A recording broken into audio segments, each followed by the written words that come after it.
Warning! The Stone Age Gamer podcast includes a lot of bad language. Cover your motherfucking ears.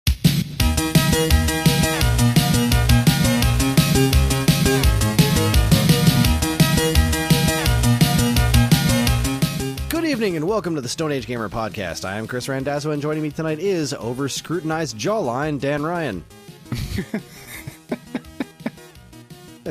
I got nothing for that. That was very funny.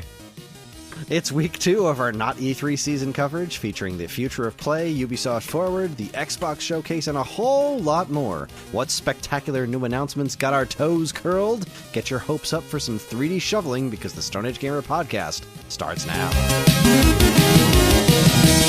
Hi everyone, this is episode 519. It's the week of June 21st, 2024, and welcome. For anyone new here, this is the official podcast of StoneAgeGamer.com. Dan and I talk every week about what's happening in the world of video games from a retro gamer's perspective, as well as whatever the heck else is going on in our lives. And speaking of which, Dan, how you doing?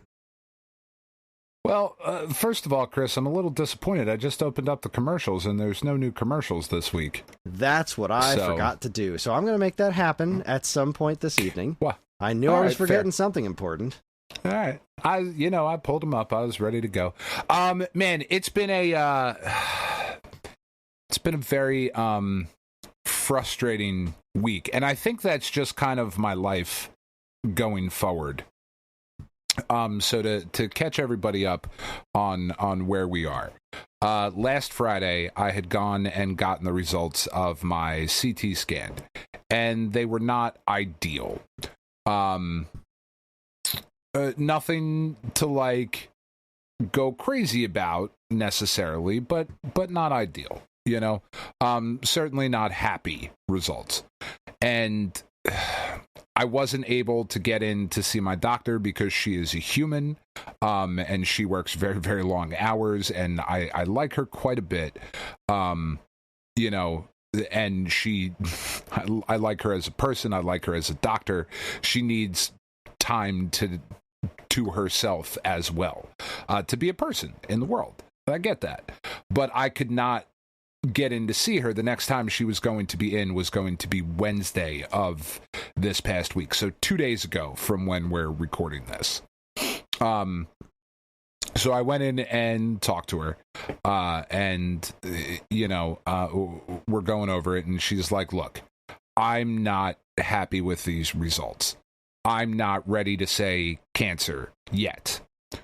I said, okay, I really fucking wish somebody would, because I feel like that might make me feel a little better, weirdly, Well, because then it would be an answer, which is different than no answer. But if it's not cancer and they say it's cancer, let's get cooking, and then 3 days into chemo, you've lost all your hair, and they're like, actually, it was a piece of corn. Actually, yeah, sorry. It's what my cousin. I talked to my cousin over the weekend. He was like, "Are you sure it's not indigestion?" And I was like, "Yeah, I mean, I'm pretty sure. Pretty sure it's not just that." Did you go to Chipotle anytime recently? Yeah, he was like, "What have you eaten recently? What could it be?" So she was like, all right, we need to schedule a biopsy. I said, I knew that's where we were going. I wish we would have just started there. But she's like, all right, you got to schedule the biopsy. Okay, cool. So that's Wednesday. So that was Wednesday at 11 o'clock in the morning is when I went to see her to have that follow-up and start trying to schedule the appointment. And they gave me the number. So I called the number that's on the paper to schedule the biopsy. And the lady that I talked to, the scheduler, is like, I don't see an order here for you. And I was, read her my name, my birth date, and I was like, I have the order number. Is that helpful? And she was like, I mean, I'll give it a shot. Okay, cool. So she typed in the order number. She was like, yeah, I'm not seeing anything. Call the doctor's office. All right, cool. So I called the doctor's office back. It was an hour later now. And I'm like, yeah, the scheduler lady said she doesn't see anything. I'm like, can you, take a look at that or whatever? And she's like, yeah, no, it's totally scheduled. I'm looking at it right here. It's under this tab. She might have been looking under the wrong tab. So, okay. Why the doctor's office can't schedule it with the hospital, that's a whole other thing. The American healthcare system is broken. So anyway, so she was like, call the scheduler back. Okay, cool. Call the scheduler back, get a different lady on the phone. And she's like, well, actually, we wouldn't be the ones that schedule that. You'd have to talk to interventional radiology is the department that would schedule that biopsy. They'll do it at the hospital. Let me give you their phone number. And then you can call them. I'll transfer you over, but you can call them, leave a message if you don't get a hold of anybody right now. So, okay, fine. Obviously, I don't get a hold of anybody, right? So I leave a message. They're like, we'll call you back within 24 hours. So I was like, all right, let me go see if where I got the CT scan and the first ultrasound, let me see if they will do this, because what they're going to do is called a fine needle aspirate, right? So it's ultrasound guided biopsy. So they're going to stick a needle in there and pull out a bunch of cells and then have them test it. Let me see if South Jersey Radiology even does that, right? I don't think they do, but let me drive over there. I'm not working today. I got nothing else to do. Let me drive over there. They don't do it. Well, the lady that I go to in the one town is like, oh, we don't do that at this office, but they do it over in Voorhees. We don't do it in Haddon. They do it over in Voorhees. All right, cool. I'll drive over there. No problem. I'd rather talk to somebody face to face than calling somebody anyway, because when I'm looking at you in the face and I'm like, please tell me if I have cancer or not, it's really hard to be like, well, we'll schedule you for August. Like it's a lot harder to do that. So I drive over to the one in Voorhees and the lady is like, no, we don't do that at all. Like, that's just not a thing we do. We would do a breast examination if you had a lump in your breast, but you're not female, and that's not what you have. So we can't help you. I'm very sorry. But there is a Cooper, which is what my doctor's office is. There is a Cooper. I thought they were sending you to Cooper Tires. Yes, there's a Cooper Tires around the corner. They will do it for you. They're really good. It's a Cooper doctor's office around the corner. It's like a big campus, and they have a radiology department there and whatever. She said, why don't you go over and talk to them? Okay, no problem. So I go over and talk to them, and there's very nice people all throughout all of this. People trying to be helpful, right? So I go into this Cooper office, and I'm like, can you please point me in a direction? I am freaking out. This is the first thing that I've encountered now where things are slowing down, right? Like everything else has been like, yes, we'll get you scheduled. I showed up. Cool. We did the thing. All right. We'll get you scheduled for the next thing. Like everything has been moving at a pretty quick clip, right? Which has been great for my mental health. Not great with the results, but my mental health that part of it anyway, has been better. So I go in and I'm talking to the lady at the Cooper office, and she's like, let me send a couple messages on our internal messaging system. I'm going to call over there and see if I can't get a hold of anybody. I'll leave your name and information with them.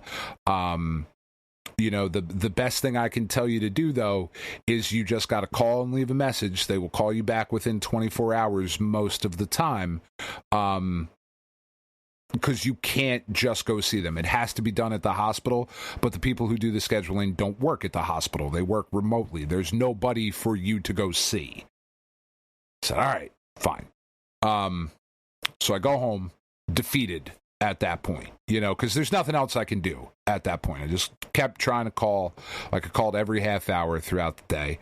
And I was like, you know what? My bosses have been really, really fucking cool and understanding. And I've worked places where they wouldn't be, but my boss, I cannot, even like communicate how much of a relief it is to not have to worry about my job. Like I talked to my boss today, cause I went in today and he was like, dude, there are things that are way more important. This is a job. This is way more important. We've got you. Do what you got to do. And I was like, man, like, you don't know what that means. I know you think that sounds like something that just a normal human would say to another human, but that's not the case everywhere. And I appreciate it, and I will do what I can in the future to make it up to you. Right now, I'm just going to continue to lose my mind. So I took off on Thursday because I was like, fuck it, I'm not missing this phone call. You know, I'm not missing this phone call. They said they're going to call back within 24 hours. I've left a bunch of messages. So there's a couple different intervals of where I should be expecting a phone call back. I'm going to keep calling throughout the day. I got through to people a couple times. I kept getting bounced around to whoever. And then it starts hitting the 24-hour interval, and I don't get a phone call.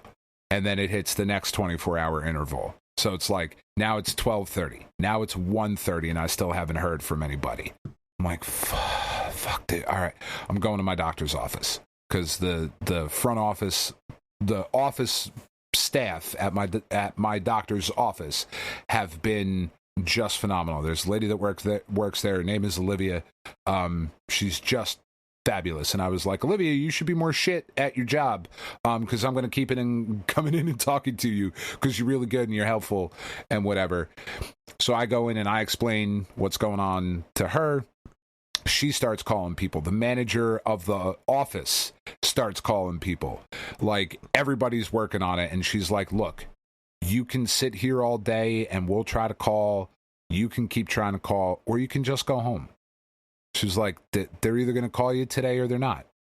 And if they don't call you today, just keep trying tomorrow. We're going to keep trying. I promise we are. And like, I trust her. So I was like, all right, fine. So I'll go home. So that's Thursday. So now it's 2 days later, right? I had the CAT scan with these suspicious lymph nodes a week ago today. It's now Thursday. It's yesterday from when we're recording. And I've gotten no further. And now I'm spinning, you know, like I'm out of control at this point. But I'm like, you know, I'm going to go to work today. I'm going to be distracted because they're going to call or they're not going to call. And I'm going to call and whatever. So I call around 10:30 this morning, and first ring. Lady picks up. Interventional radiology, scheduling. How can I help you? I'm like, oh, God. Oh, thank Jesus. Don't hang up. Are you a real person? Like, I was freaking out. She's like, yes. What's wrong, sir? And I was like, I've been trying to get a hold of you fuckers for 2 goddamn days. Nobody returned my fuck. I don't care. Here's what I need. And she was like, all right. She was like, what's your availability? I said, yes. That's my availability. Yesterday is my fucking availability. You know, like, it literally doesn't matter. Just tell me when I can be there to get this biopsy done. And I feel like it's because when I saw my doctor, because my doctor happened to walk up while I was in the office on Thursday, and she was like, you need to calm the fuck down. I know she didn't say fuck. She should have, because I would respond better. She was like, you need to calm down. She was like, I'm good if we have to wait a few more weeks before this guy. I was like, weeks? Are you fucking crazy? I'm glad you're good because I'm fucking not. Yes, I'm fucking not. Son of a bitch, don't say shit like that. She was like, look, we're good for a couple of weeks. She was like, you got time. Don't freak the fuck out. And because she said that, the lady that I talked to today was like, we can do the biopsy on the 24th at 10 a.m. And I was like, that is fucking 10 days from now. I was like, I will drive to the hospital right now. And she was like, I know that you will. You're not the only one. And I said, I get that. I do. Like, I know that I am not the only person. My family is not the only family going through this. I get all of that. I don't care. Like, you know, and that fucking feels really shitty to say out loud, but I don't at the moment. I just don't, and I can't. So the next step will be the biopsy on the 24th. However, my doctor's office, I talked to them again today. I was like, I got it scheduled. And they were like, well, we're going to keep trying to push for an earlier time for you. If we can figure something out, if we can get an earlier time, can we call you and you can go like that day, the next day? I said, yes, of course. I also got some blood work done when I was in there on Wednesday that came back with all of the markers and everything that's going on now. All of it seems to really be pointing to lymphoma or leukemia. One of those two things. It is based because if you have high TIBC, which is total iron blood count, I believe, but low this count. And low, yeah, right. The way my blood work lines up is that if you didn't have swollen lymph nodes, we would be talking about something else.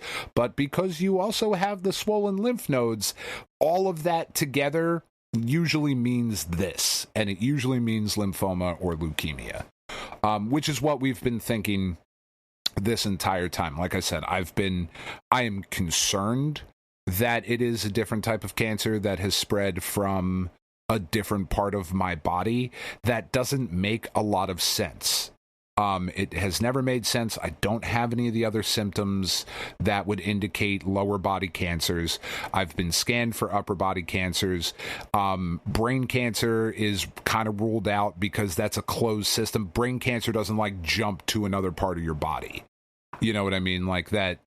Whereas the other cancers can move from one part to another, that one really doesn't, as far as I understand it.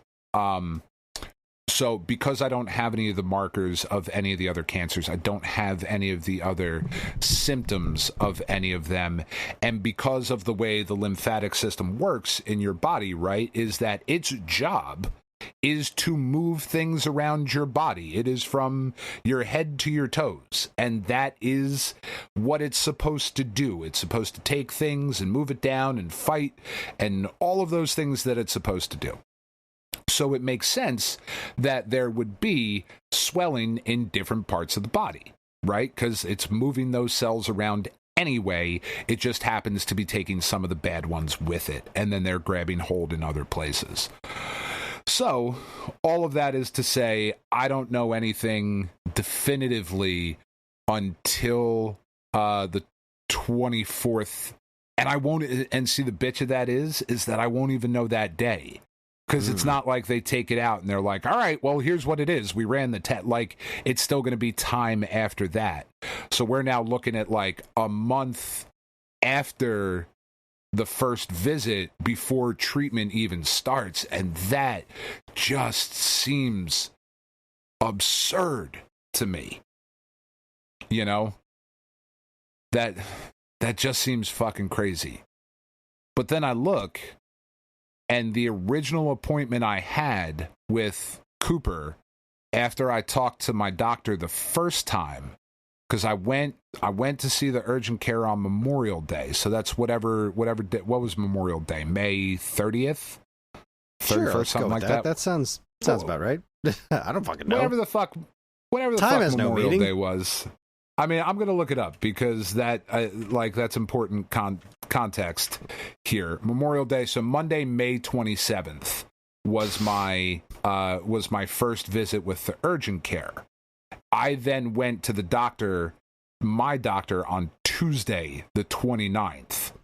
I was then able to schedule an ultrasound, the first step in the process, because I'm already up to step 3.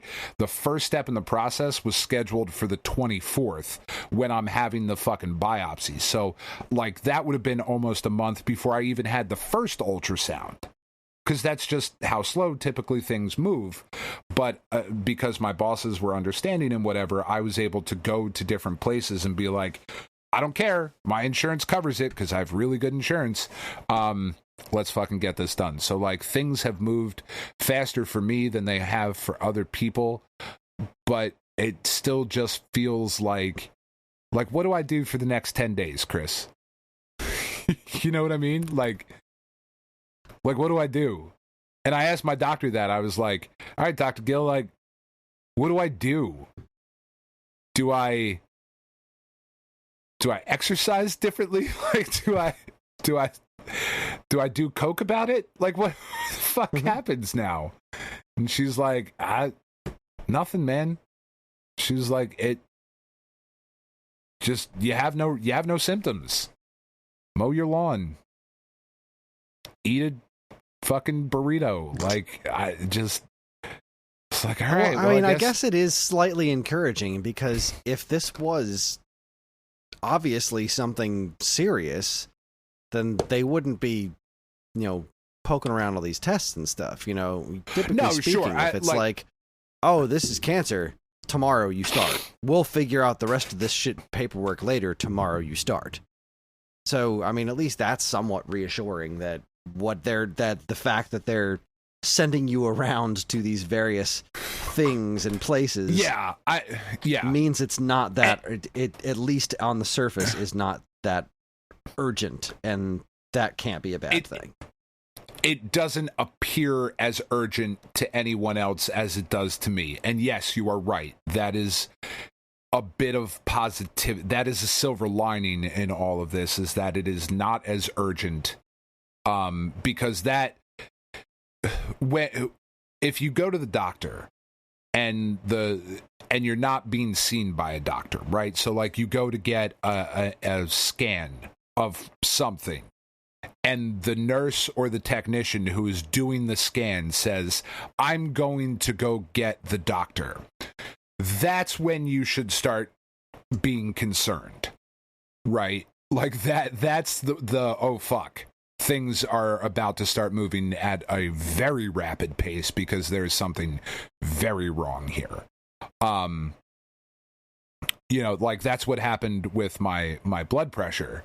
Like when I went in and I was so sick and I had the flu and I went into the office, usually it was just the technician that will go through the whole thing, or the nurse practitioner or whatever. And she was like, I'm going to go get the doctor because this is fucked up, dude. You're like, this is nuts.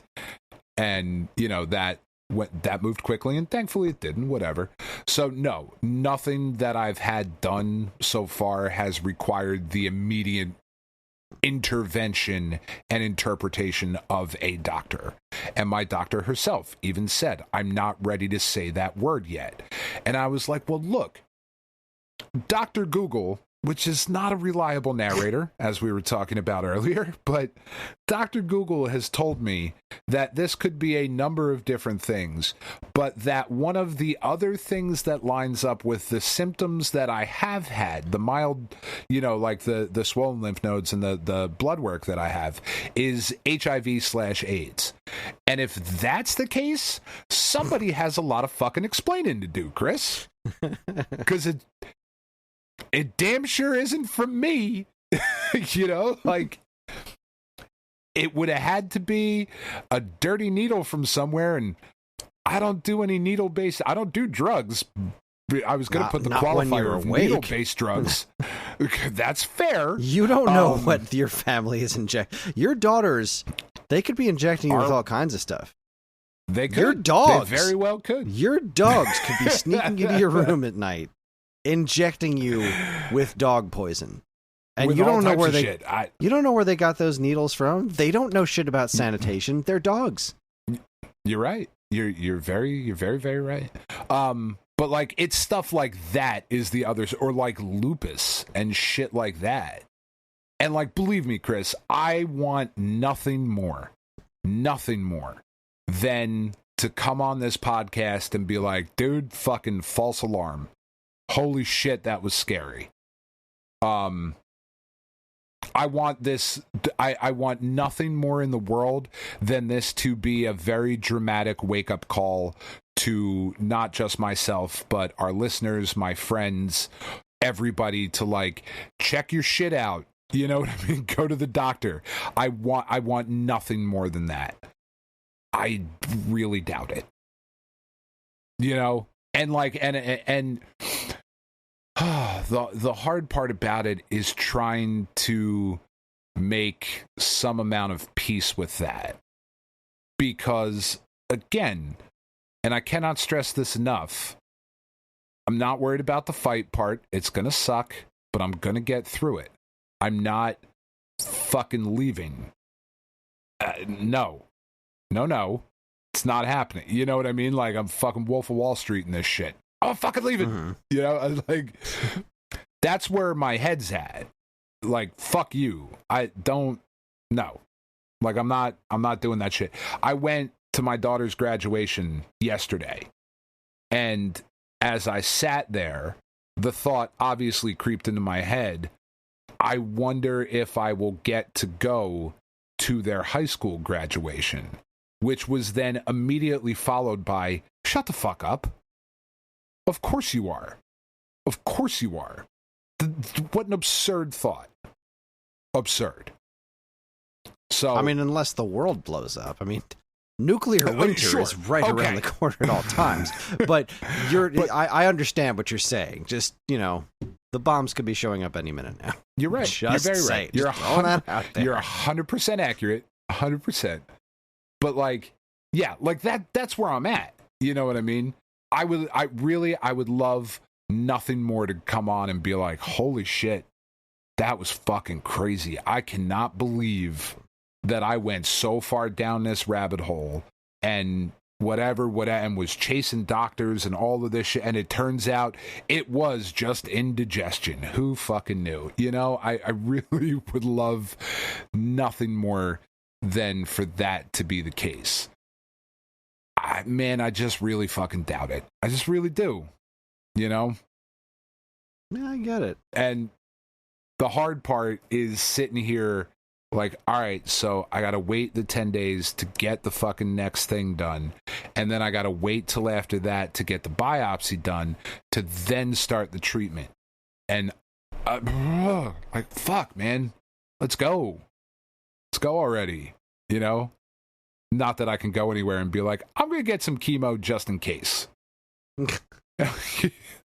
Just, you know, whatever you got, whatever's on tap today, fucking put a port in, which is another surgical procedure.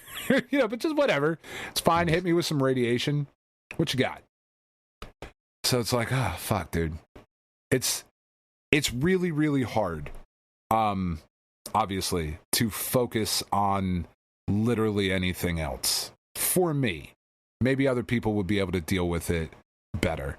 But for me, it's been incredibly difficult to enjoy anything else, to focus on anything else. And that's frustrating, you know, because it was my girl's graduation from 8th grade. Now, it's 8th grade. Like, let's not, you know. Let's not oversell it here. Let's not oversell it. But it's a big deal to them. It's a big deal to them.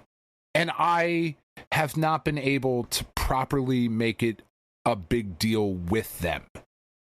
Because I just can't, you know? I just can't. And it's like, fuck, man, like that. And I don't want them to suffer any from, like, my shit. But of course they're going to. You know, like, it's just, it makes it all rather difficult. So again, all of this is to say, and I'm sorry if this, like, I hope this doesn't, like, bum people out at the beginning of the podcast, because this is just going to be my life for the next little bit, guys. Like, I'm very sorry. I you know, it just is what it is. And this is my therapy. Like, and I want you to know, Kris, and I want all of our listeners to know, that giving me this platform to just ramble for a little bit is incredibly helpful for me, for my mental state. And I appreciate it, and I love you all, and I thank you in advance for the weeks that are to come and the support that I may need from you, that I may not. I don't know. I mean, I know, but I don't know for sure. And again, I will continue to stress this, like, please do not ignore shit. Just fucking don't ignore things. That you feel lump somewhere, don't think it's like, I'm just getting older, or it's a ingrown hair, or it's a cyst, or it's a whatever. Like, if it's by your lymphatic system, maybe go have that shit looked at. Like, at least have a doctor poke around at it and have them tell you not to fucking worry about it. Because the first one I found was in November. And I just thought it was like, it's That doesn't feel like anything. That feels like a cyst, you know? I've had a cyst under my arm before. I've had a cyst, whatever. That doesn't feel like much. It's fine. And it does now. So don't fucking ignore shit. And that's where I'm at, Kris. That's where we are. Well, I appreciate the update. Is that too much? No. This is what we're here for. This is what we do at the Stone Age Gamer Podcast. Yeah. We talk about everything except video games. Literally everything other than video games. I hope in my heart of hearts, I hope that somebody listening to our show, because look, like, let's fucking face it, none of us are getting out of this fucking game unscathed. You're like, nope, Grandpa, he lived till 98 years old, never sick, just went to sleep one night, it was peaceful, it was great, nothing, no problems, everything was hunky-dory. Like, none of us are getting there, right? That's just not in the cards for any of us. So if by me talking about this can get one person to talk to somebody they care about, to take care of themselves a little bit better, to take care of their family a little bit better, to hug somebody that you haven't hugged in a while, to tell your friends that you love them and make it fucking really awkward. Like, tell them a lot so that they're uncomfortable about it, but like that they have to say it back. Like if I want to, like, whatever good can come out of it is more like what I'm focused on. So in the moment, I still have my moments of like where I lay up in my bed and sob like a baby. Because it's scary and I don't fucking know. I don't have, like you said earlier, Kris, I don't have any answers. I have what I think is the answer. But it's not definitive, so it's just scary instead. And that's not a great place to fucking be. No, that's definitely not. And I do not envy you, that's for sure. But I have been thinking about you all week, and I'm glad to hear that you haven't gotten the official confirmation of bad news quite yet, but I am also frustrated on your behalf that you haven't gotten anything else. No. I did wake up, I think, like Sunday night. It was either Sunday night or Monday night. I woke up at like 2:30 in the morning with uncontrollable chills. And I was like, well, fuck. I thought you were going to say diarrhea. Man. Glad it was chills. No. Just like what's weird about it is that it's almost like my body, and it would make sense because if my lymphatic system is not doing its job properly, it's almost like my body went through an entire flu in like 20 minutes. And that was fucking unsettling. I gotta tell you, like, I woke up with horrendous flu symptoms at 2:30 in the morning, and by 3 o'clock was back asleep with no problem whatsoever. I'd say it was downright uncalled for. Well, that was fucking weird. That was all right, cool. I guess that's a thing that I could get through. Thanks, body, for giving me a preview of what's to come, I suppose. What an asshole. Oh, God. Yeah. Anyway. So I didn't play a lot of video games this week, is really... That's just my long way of trying to come up with an excuse for why I didn't play a lot of video games this week. Except for Snap. Like, that's the one thing that I've been able to, like... I haven't hit Infinite in Snap in months, because I just don't care. Honestly, I don't play enough to get there. I just don't give a shit. I get up to level 90 to get my 500 gold, and then I fucking whatever. And then I just start fucking around. But this week, with everything else going on, I was like, I can't really get into like a story-driven game or anything like that. I'll play a little bit of baseball here and there, a little bit of Balatro here and there. But I am going to focus on hitting Infinite and Snap. I am going to just dedicate some time to this in particular and try to farm some boosters for specific splits and, level up cards and whatever. And that has been the focus of my gaming, and I still haven't fucking gotten to Infinite yet. I'm very, very close though. I'm very close. I think I'm like 11 cubes away or something like that from hitting Infinite. And I'm using Hella, which makes me happy because everybody hates Hella. I like getting there's a Miss Marvel emote in the game, and she's like giving a wink and a thumbs up, and everybody is taking that one to be the like, okay, dickhead, thanks, you fucking asshole. That's what that emote has become.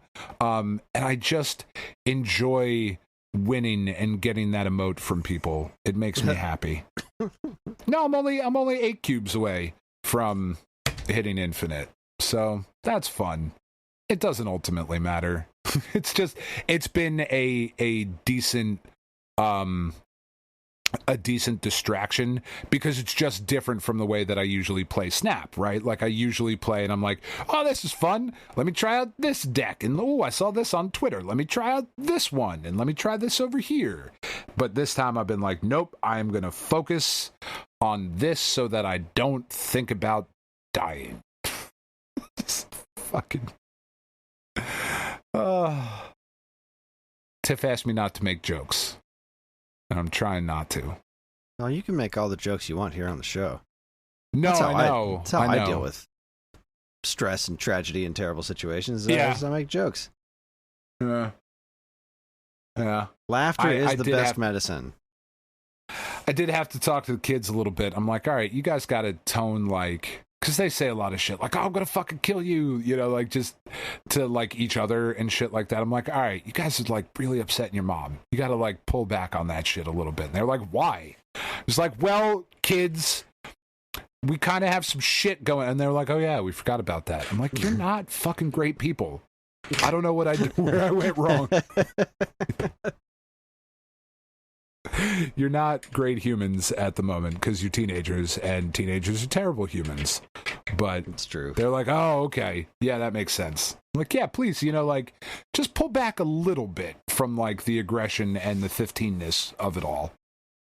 So, anyway, how you doing? Oh, I'm tired. I'm really, really tired. Yeah. I have not been sleeping well the last couple of nights. 2 nights ago... I just weirdly didn't sleep well, and then, no, it was like 3 nights ago. Then 2 nights ago, Ellie had a nightmare and came crawled in the bed, which, you know, that doesn't bode well for me sleeping, because then I have like 6 inches of bed to be on. Because we don't have a king-size bed. We have a queen-size bed. Yep, us too. Barely enough for me and Karen. So, and then last night, I was just having bad dreams, and I don't even remember what they are. I just kept waking up. I was like, ugh. That sucks. The hell was that? And I never, that's a very unusual thing for me. So I have no idea what was going on. I don't know, no clue what was cooking there, but I've been pretty tired, and I've also been exercising pretty hard because that's been my thing lately. I've been really working on trying to maintain this regular exercise routine to I'm not trying to lose weight. I'm just trying to be healthier, you know? Right. And I'm doing what our Mr. Rouchy told me to do, and I'm doing my 3 reps, as it were, of my sets of 12, and I do 2 sets of 12 and then 1 set of 8, so I'm at like 32. It is strange to hear the words come out of my mouth that I am regularly doing 32 push-ups a day. Yeah. But that's awesome. Is it? It doesn't sound like me. It sounds like something that somebody else would do. Because I feel like and it's because you know it's the repetition. It's doing 12 and then waiting a little while and then doing another 12 and then waiting a little while and then doing 8. So it's like I'm not doing all those in a row, but it's still, you know, accumulating to that number in a day. And it's like if you had asked me how many push-ups I could do like a few years ago, when I started this, I was, you know, 1 struggling to get through 5, and now I don't know.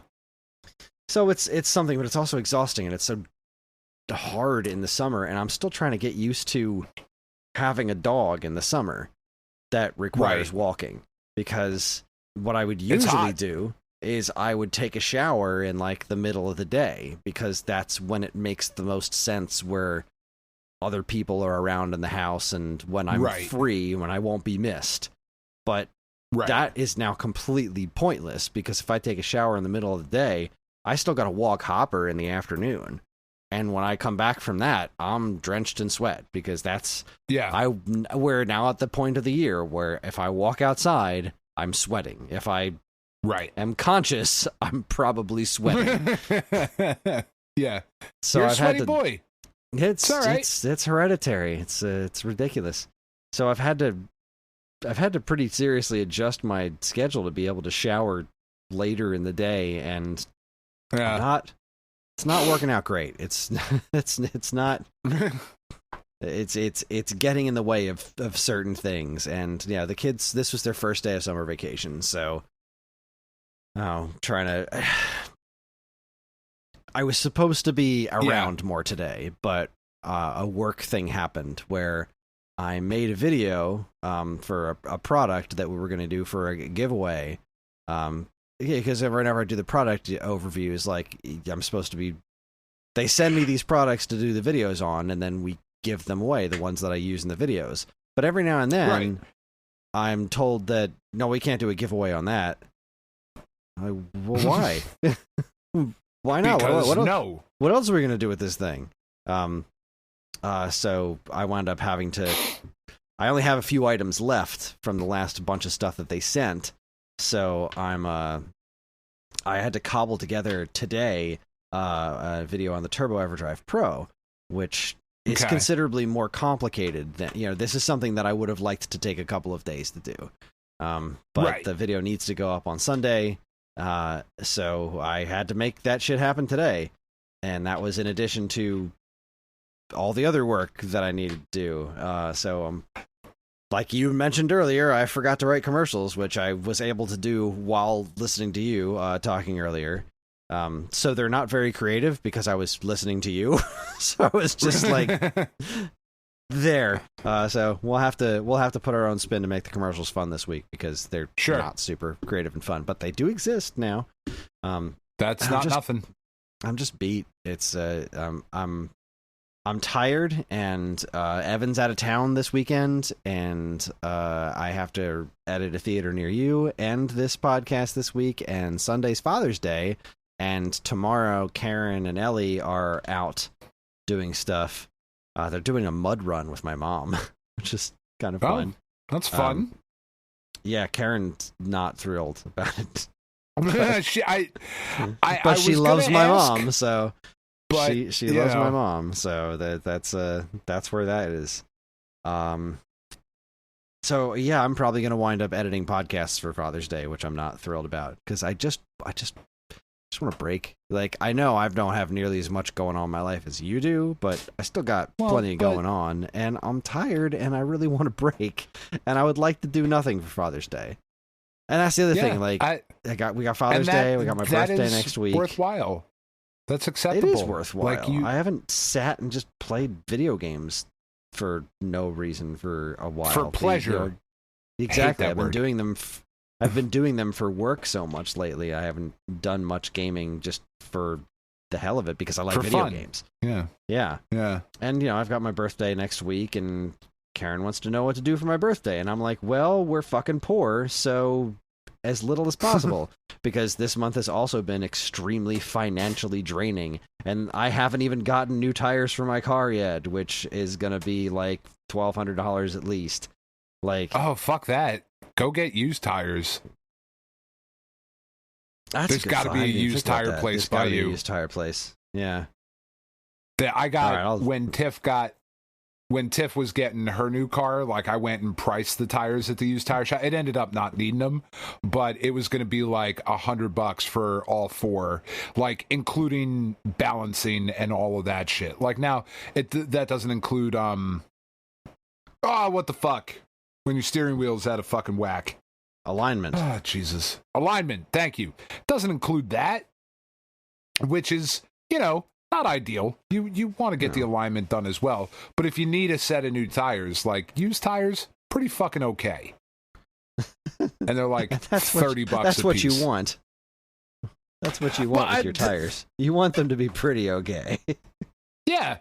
They don't need to be anything fucking special. Big Tire has fucking rooked all of us. I was somebody had suggested, I haven't looked into it yet because I just haven't had the fucking time. But somebody had suggested this website where just you buy just the tires on your own, and then you have them sent to your mechanic and just pay for the labor instead of the tires through them, and you can get the tires cheaper when you buy them yourself. Sure. So I have research to do. I didn't even consider used tires, so I'm going to look into that. I swear to God, if you spend $1,200 on tires, I'm driving down there and punching you in the jaw, in your compelling jawline, or whatever you said at the beginning of the show. Oh, I forgot what was it. Was the word I used? Over scrutinized jawline. Yes, I'm going to come punch you in your over scrutinized jawline. Somebody should. Yeah, it's between like the baseball game, taking Ellie to the baseball game, and several other things that happened this month. Like, we were financially doing real good at the beginning of June, and it just, one thing after another, just tank, and we're still okay. That's how it goes, man. But we're not where we were, and that's just so extremely frustrating because we're working so hard. I'm working so hard on trying to make it so that we can be more financially stable, and like we keep getting right up to that edge of being like, all right, we can start chipping away at stuff. We can really start not counting every penny and not like being super careful at the grocery store every week, like we're just right up against that line, and then just, here's a bunch of shit. I still haven't taken Hopper to the vet yet. He got me the paperwork, and I know I need to take him to the vet. But, like, I also know that's not going to be cheap because it just isn't. No. Like, I got to have at least 500 laying around just to get him there and be registered as a dog. And, finding that is just not the easiest thing in the world right now. Like, we are living paycheck to paycheck, and I fucking hate it. But it is the world we live in. It is the way things are. And I just have to get a straw and suck it up. Yeah.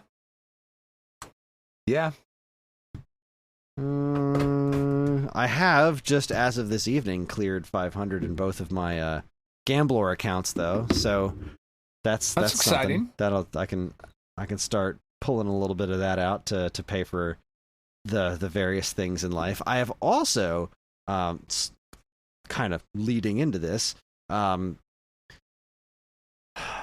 parents' internet, that didn't happen last week, right? No. That doesn't sound familiar to you? Okay. No. My parents went to go get my dad a new phone and wound up with 2 new phones, 2 new tablets, and a whole new internet service. Oh, well, son of a bitch. They got upsold. Well done to whoever upsold them. They got talked into some shit, which is fine. It kind of worked out in my favor. I don't know. I'm very curious to hear more about their internet situation because they wound up getting their internet through T-Mobile. Okay. Which doesn't provide, as far as I know, around here, Comcast is the only one that provides high enough speed internet to do what I do. Gigabit I would speed. love to be with, as if that's just about fucking impressive. Yeah. I'd love to be with just about anyone other than Comcast, but this service doesn't seem too stellar to me, and I feel like isn't it their 5G internet service? Isn't that what T-Mobile does? God, I really don't know. Because I wasn't there for the sales pitch. I was just there to help install the stuff in their house. So I put the box in the window, and it tried to find the nearest cell tower or whatever. And I'm like, I don't know. This doesn't seem crazy reliable to me. But my dad gave me his old iPhone 8, and my mom gave me her old iPad 7 because they got new tablets and phones. So yeah, I finally was able to retire my wife's, this is currently out of batteries, her old goodness, which one is this? Excuse me. This is, I want to say, an iPhone 4 that we were oh my God. rocking. This was our music player in our dining room. We just had this hooked up that we would have, just load up with music, and that's how John listens to his video game music. And sure. Oh my God. But the battery just doesn't work in this thing. It'll just die while it's plugged in. And be like, I'm out of batteries. What the fuck? You're plugged in. So it was That's nice to be able impressive. to replace that with something that actually God, functions. for fuck's sake. So that's good. And I have an iPad now.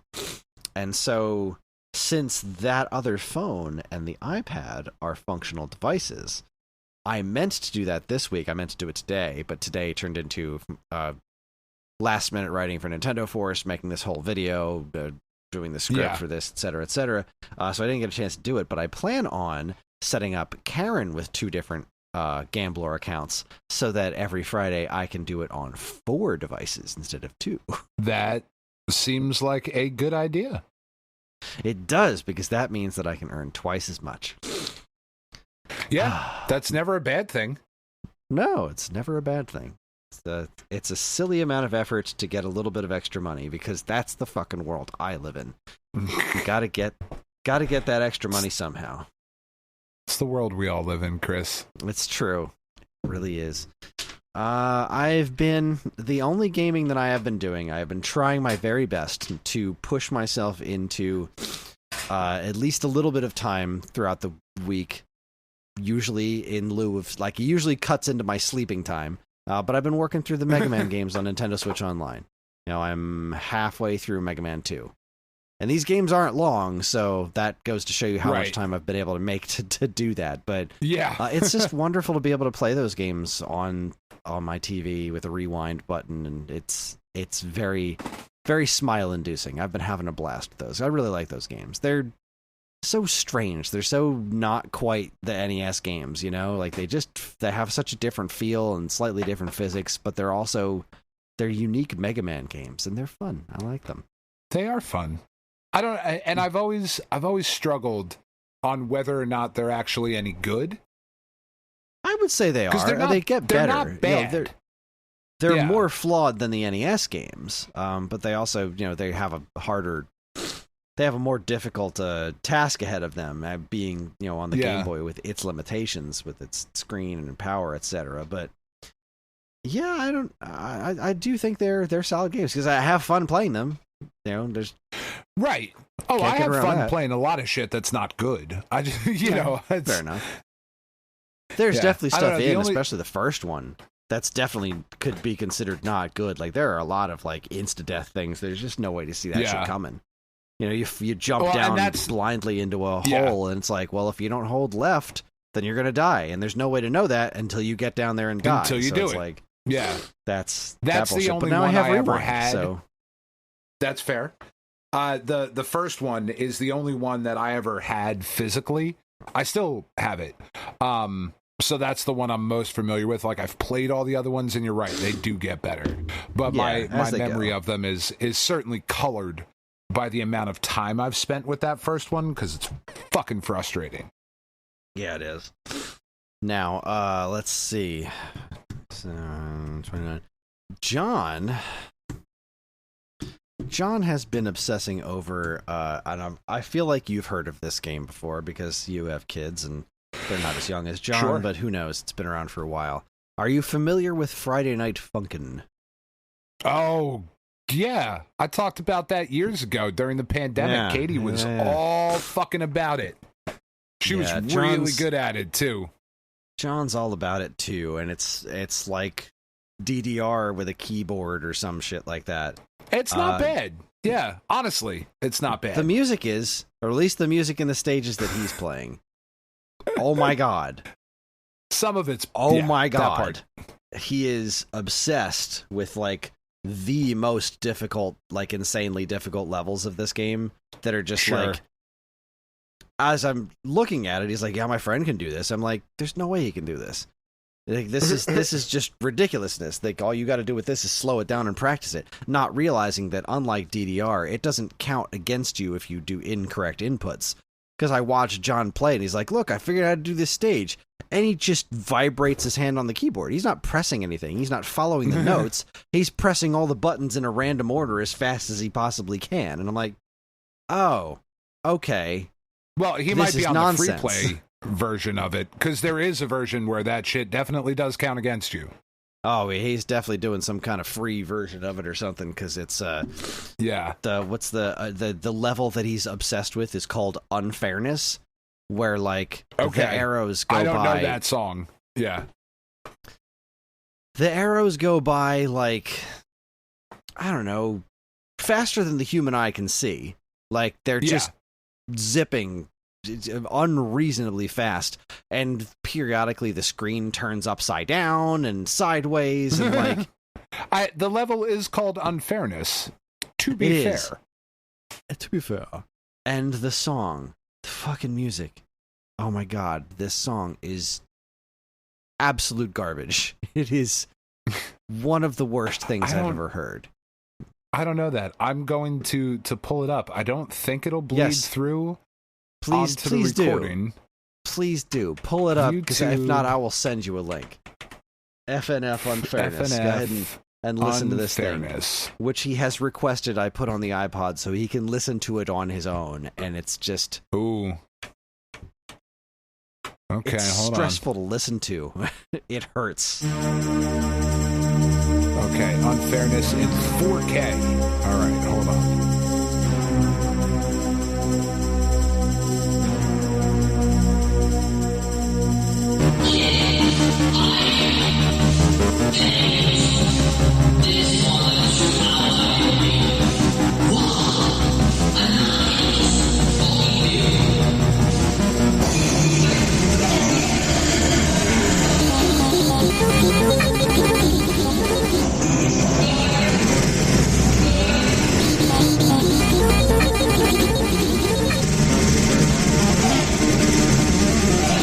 Nope.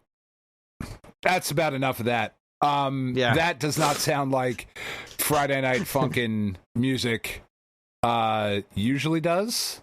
I've done a little bit of research and heard like that some of the other music, because there's a ton of stuff in this game. A ton of content that's been made for this. This is just like weird, screechy, repetitive noises. It sounds like a calculator vomiting on a cat being scraped across a cheese grater. It's horrible. It's not good. Yeah, and it's that's been happening. It's not good. What was the one Katie was super obsessed with? Let me see if it's here. I'm looking at the top 50 songs. She was what the fuck was it called? I can't remember. And I don't even know if I would recognize it if I saw it on here. I think I would. This is just somebody's like top 50 list. No, it's not in here. Anyway, it doesn't fucking matter. A lot of the music wasn't bad. Like I played it a couple times, like a Roblox version or something like that with Katie, and I didn't hate it. You know, that whatever that fucking Unfairness thing was, that was real stupid. Yeah, it's bad stuff. I didn't care for that. On the opposite side, John has been playing Portal a lot lately. Well, I don't know where it came from, but he just jumped into Portal, and he's been getting kind of frustrated, but he's most of the way through the first game on his own. I've only pointed him in a couple directions with the puzzles from time to time. So that's been fun having Portal back in the house, because I love that game. It's wonderful. It's just great. Yeah, it's one of the most perfect games ever made. Yeah, it really is. Well, I think that just about does it. You know, we already talked about before the show. We talked about The Acolyte, which me being the Star Wars whore I am, very much enjoying. And I don't think there's been much else. We watched. We started the final season of Sweet Tooth, which is great. Oh, that's awesome. God, I feel like there must be something else going on, but it's really just been I've just been kind of working and exercising, and got to find that balance. I just have to find that balance that makes between walking the dog and actually bathing and taking care of the kids and not missing all of summer vacation. Like I don't even really know what's going on for my birthday this year. I do. Yeah, it's not like a super surprise. I just told Karen that I wanted to do something here and just kind of hang out with people, and so I don't know. We'll see what happens. I'm excited. You're gonna hate it. It's terrible. Probably. It'll be a hot dog. She said the word pegging quite a few times. It's like, I gotta tell you, Karen, I'm all for you guys exploring things. God bless you. I just don't think Kris is going to be into it. Or maybe he will. I don't know. You have a whole new worldview, Kris. One way to find out. All right, we should take ourselves a break because, oh boy, it's not early. No. Gonna take ourselves a quick break, and when we come back, we're gonna cover week-old news and talk about what happened last week in the world of video games. You're listening to the Stone Age Gamer podcast from Geekade.com. Stick around.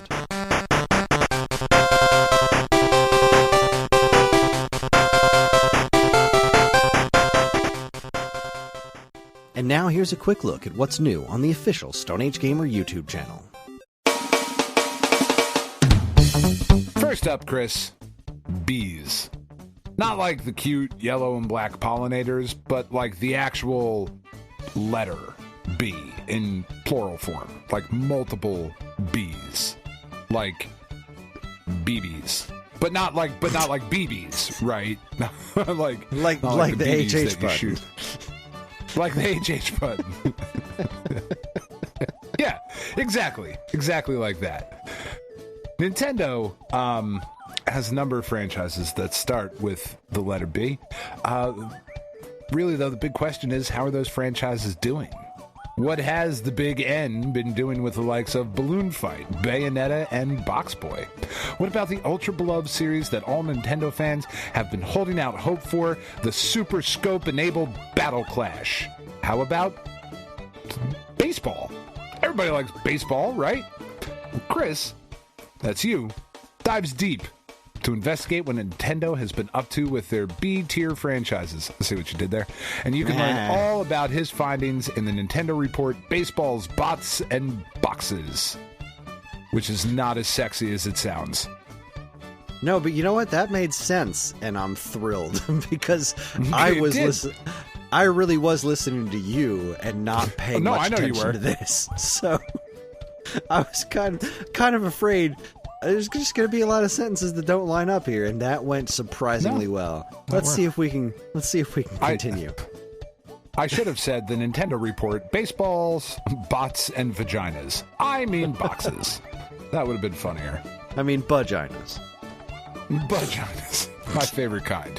It's the back vagina. Next, in the latest chapter of our Mario retrospective, things continue to be far more complicated than they might seem at first glance. In this episode, Mario goes 16-bit in Super Mario World, Nell Sonic's final Mario-themed watch gets ultra weird with the return of the Koopa Dragon and something called the Super Fur, Charles Martinet makes an unexpected debut in a pair of pinball tables, and Wario shows up on the scene in memorable fashion. Learn all about it in Stone Age Gamer Archaeology Mario Brothers Retrospective Part 4, Worlds Beyond. I believe the Super Fur goes with the vagina. That's how you know you've got it. Finally, Kris. It actually grants you a poncho. Do you need I didn't make that shit up. You're dealing with I didn't make when you're dealing with a vagina. In Super Mario. Well, I mean, it depends on the vagina, really. But oh, these are the best. In the Nelsonic Game Watch version of Super Mario World, they replaced the feather that gives you the cape with something called the Super Fur that gives you the poncho. And do you fly with the poncho? Well, it's an LCD game, so no, you don't. You just like somebody who was completely insane looked at the artwork for Mario World and said, that's what that is. That's not a cape. That's a poncho. It's utterly fascinating. Just unreal. God, that is... Take us home, Dan. Take us home. All right. Well, finally, Chris. X-Men 2, Clone Wars. Which is very different than Star Wars 2, The Clone Wars. Is that what that one's called? Episode 2? Yeah. It's called The Clone Wars, right? 2. All right, yeah. The Attack of the Clones. Attack of the Clones. All right, never mind. Clone Wars is the cartoon. Either way, yes. It's not this. X-Men 2 Clone Wars is a game that a lot of people really love. Chris, you, again, is not one of those people. Not true. for lack of trying, though, is he and the Venerable... I feel like I've read this previously. Didn't I read this one? Or did we just talk about it? No, we did just talk about it, though, because I wrote a blog post about this 2 weeks ago. Oh, yeah, in the Mutant Apocalypse beat the... Yeah, okay. I read that commercial. My bad. But then I made a video version of that blog post, and that's what I'm advertising now. Very sexy. All right, well... And instead of just copy-pasting the old ad, I wrote a whole new one, which was dumb. No, that's... Chris doesn't hate this game though because he looked at it and was like, "Oh, this game sucks because it's not what I like." Like he put the effort in, and he and the venerable Mike Sheridan actually put a not insignificant amount of time into trying to understand what all the hubbub is all about. See what you did there? But the real question is, how does it stack up against Capcom's Super NES classic X-Men Mutant Apocalypse? Well, in an all-new 16-bit brawl by viewer request, following the sound defeat of the first X-Men game on the Sega Genesis, it's time to see how the sequel stacks up. Don't miss all the action in 16-bit brawl rematch, X-Men 2 versus Mutant Apocalypse. We all know that Arcade's Revenge would win. Oh, God. Best game ever made. Oh, God. No, that game hurt my feelings so bad. No, it's the best X-Men game ever made. I'm sure I told this story on the show, but I didn't know that there was a character called Arcade. So I expected that game was a sequel to the arcade game where you also got to play Spider-Man. Oh, no. The disappointment. Definitely not. The disappointment. Yeah. I mean, I've built some things up in my head to not have them pay off and be disappointed, but thinking you're getting a sequel to the arcade game with the addition of Spider-Man? Oh my God, that sounds like a fucking great time. And then... I was so sad. Ooh. I was so let down. Not even immediately, right? Because that title screen, especially the Super Nintendo one with that crazy guitar riff, so good. And then he started. Like, there's this weird fart noise that's representing the spider sense. I'm just running around diffusing bombs. Wolverine's beating up clowns. Man, fuck that game. I hate that game so much. Such a bad game. So terrible. It's so bad. For all this and more, be sure to check in with our YouTube channel wow, there it is. There's a sentence that doesn't make a goddamn bit of sense. How do I fix this? Found it. I knew there was going to be one. I wasn't even looking at it. For all this and more, be sure to check in with our YouTube channel and follow. No, I just did ing.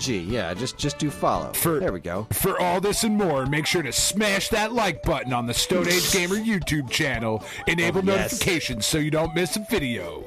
Smash, smash, smash that like button. And your wife or husband, whatever. Nailed it.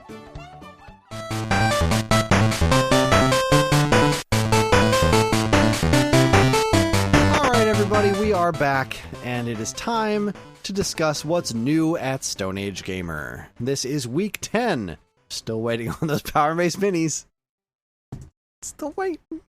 Well, I was assured once again this week that they were coming. I was assured that they would be in a package, and it did not happen. Maybe you just didn't look in the right package? Maybe they're all just like you said, they're being mailed to your house. You're just sitting on a stack of them. Just stacks on stacks. They're all out in the garage. I'm looking at them. Sexy as hell. Every week I get more. And I'm like, why do they fucking keep sending them to me? But here they are.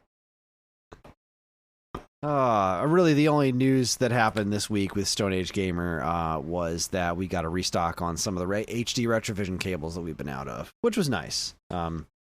I think we got like some of these G-Comp things that are like super expensive. We've been getting those in small batches and sending them out. But yeah, been just a maintenance week at Stone Age Gamer. Nothing crazy and super, super exciting. So that just means it's time to kick up your feet. It's time to take off your pants and yell into the darkness, because it is time. They're already off. For my favorite segment, your favorite segment, everyone's favorite segment. Strap yourselves in for week-old news.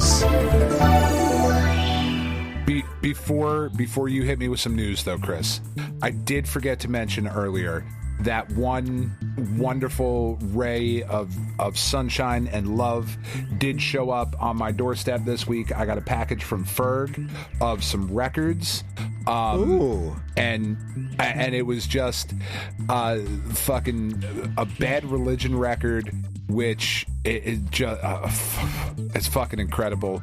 2 Dinosaur Jr. records, which, I mean, I've been talking about Jay Macias and his latest record and my love of Dinosaur Jr. And it was just so thoughtful and touching and lovely that those were included. And also a fucking copy of Captain Beefheart Trout Mask replica, which is just Captain Beefheart Trout Mask replica. That is what it is. It is just this fucking incredibly ridiculous avant-garde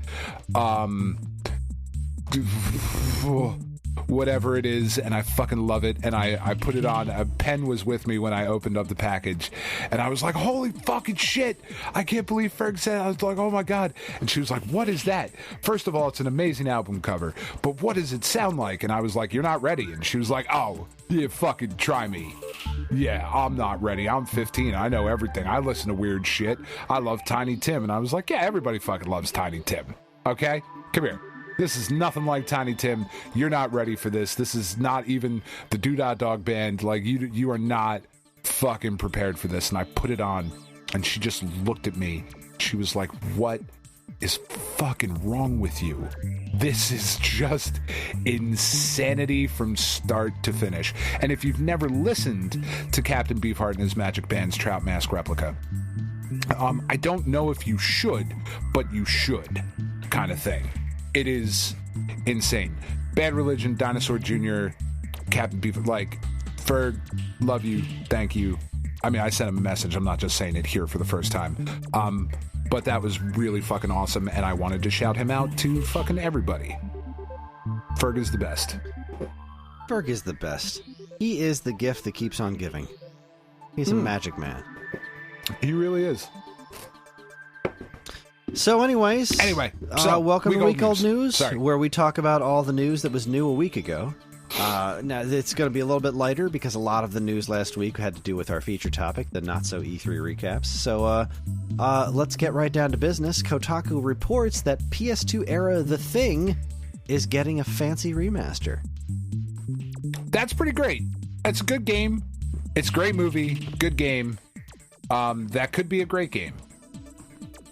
Yeah, I'm very curious to see how this shapes up. It's Night Dive Studios, those absolute nutcases that keep remastering 3DO games.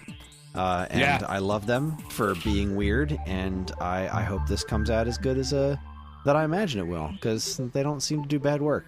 They seem to do good work. No, they really don't. It seems to be their thing. Seems to be their bag. That? Oh, Did you like the movie enough to try the game? Not really. Okay, that's fair. Yeah. I'm trying to think to myself, like, will I play that? Will I? I don't know. No. I don't think so. No, you won't. No. That's fair. I'm glad that it's out there in the world for other people to play, though. That makes me happy. Brings warm fuzzies to my cold pricklies. Excellent. Quite. Any Hoosers, Time Extension reports fan-made Double Dragon SNES port adds new MSU1 intro and audio. This port is now available, and it comes to us from Rumblemans, our very own, because we claim ownership over him now. That's right. Our very own Rumblemans. He's been doing great work on these NES to Super NES ports. And Double Dragon was his latest one, which I am very fascinated by. I want to see more of it in action because the NES Double Dragon is kind of wonky, and I feel like a cleaned up Super NES port is going to fix a lot of stuff. So that's really cool, and we should have him on the show to talk about this shit sometime. We definitely should. Because why not? Why not, right? By the way, this is our show. This is our party. We can cry if we want to. Usually do. Moving along, go Nintendo. Hold on, Go keep talking. I got to take my shirt off. Hold on. It's fucking hot down here. You know, it's just funny to me. I did that like an hour ago. I tend to do it every week, actually. And I have this like routine where I try to like take out one of my headphones and like slip the shirt around so I don't stop hearing what Dan's saying. But also I get to take the shirt off. But I just took everything off and took the shirt off. I put long sleeves on because I went outside. Because Tiff went out yourself. to smoke. Because I do. No, Tiff went out to smoke, and we have just not paid nearly enough attention to the fucking horror show that is the side of my house. And there has been growth with all of the fucking crazy shit that's there. And I was like, fuck it. While Tiff is smoking, I'm going to go out there and I'm going to start cutting some of this shit down, right? And as I'm cutting it down, Tiff goes, "That is fucking poison ivy." I'm like, "That it's not fucking poison ivy. Shut up." "No, it's not." And she was like, "No, it's fucking poison ivy." I was like, it really fucking isn't. Like, we don't have poison ivy on the side of the house. I promise we don't. And she was like, "Well, I'll use the fucking Google Glass or whatever the fuck that shit is." And she pulls up the Google Glass, and the Google Glass comes back, and it's like, "Yep, asshole, it's fucking poison ivy. Good job, dickbag." And I was like, first of all, Google, that was really a mean way to put that. Second of all, I still don't believe you. So I went and fucking looked, and it's not poison ivy. It's box elder, which is a type of maple tree that grows, but the baby leaves look a fuck of a lot like poison ivy. But it definitely isn't. So anyway. Cool story. But I thought it was poison ivy for a minute, so I put like long sleeves on so I didn't like fucking, whatever. Right. Okay. That's sorry. Took me a minute. Sorry, to kind of that wrap was the back other around point of the story. Point of the story was. Wasn't sure what the point of the story was there for a minute, I guess. But yes, that point is where I don't have poison ivy growing on the side of my house, and now you fucking know that. Right, and now you know it. I have fucking box elder because there's a maple tree out there, and it's box elder maple. Anyway, whatever, fuck it. So I had long sleeves on, but I'm down here in the basement, and it's fucking hot, and I just took my nipples out. So there you go. Now everybody's all caught up. Man, get on my level. I've been topless for weeks. Anyway, Go Nintendo reports the Switch updated to version 18.1.0. Twitter functionality has been removed. Now, there are no more current generation systems that connect directly to Twitter, which is... Look, Twitter is a fucking dumpster fire. Yeah. Captain it's Musk, he just keeps making it worse. Like, yesterday he made all likes anonymous now. So private, nobody can see what you liked. Which, I mean, we all, like, the purpose of that's obvious. Like, it's so that people can like, right-wing conspiracy Nazi theorists shit. And racist and stuff and Nazi shit anonymously. Like, that's the point. But it also, once again, came at the expense of, like, what makes it functional in the first place. Remember when having a verified account meant something? Yeah, I do. I do indeed. Like, oh, now I know this is actually a person and not some, bot account that paid for a blue check mark. Yeah. It's very odd. Fuck it Twitter. Is, but can we all just move to something? I need to know what we're moving to. I was enjoying Blue Sky, but it just kind of stagnated a bit. It's just kind of there. But nobody else will move to it. I need everybody to move to fucking wherever. Yeah, I need everybody. Well, not everybody. I could do without the Nazis. Like, they can stay where they are. No, I need all the people that I like to move to the fucking thing that I would rather them be on. What a terrible sentence that was. God damn it. It's a great sentence structure. Something wrong with me. Jesus. When you think about, like, the popularity of a lot of the breakout games of the last decade, their social media integration was a part of that. And not having an easily just, like, share this button to social media thing, like, not having that around is a huge loss. And it's because of the stuff that Twitter has put in place to make it more expensive and or difficult for people to use their platform. So, yeah. I hate it. The world sucks. Let's burn it down. Anyway. Okay. I wanted to bring this up earlier when we were talking, but I decided to save it to here. Time Extension reports fans are reviving GBA Mega Man Mania Collection 20 years after it was canceled. Oh, this brings me so much joy. Oh, this brings me that's pretty great. Happy. Have you watched this trailer? Because, no, oh my God. I have not. I saw the thing and I was like, oh, that sounds fucking awesome. And then the rest of my life continues to happen. So it's like, oh, right. I forget about things. This is perfect. I've seen some of these, right? Because they've already done the first Mega Man and the fifth one, right? They've already done those two. Right. And they look spectacular. They look so much better than the colorized version that Capcom was going to do in the first place. Like, way back when Mega Man Mania was announced for Game Boy Advance. These have... They're 100% the Game Boy games, but they've applied flawlessly the color palettes of the NES games to them. So, like, they don't... Which is outstanding. Yes, they don't look like they're colorized. They look like they were intended to look this way, and it's just lovely. Could not be happier with the way these are cooking. I think they just... I don't know where to play them, because it's homebrew computer stuff, and that's like so far out of my wheelhouse.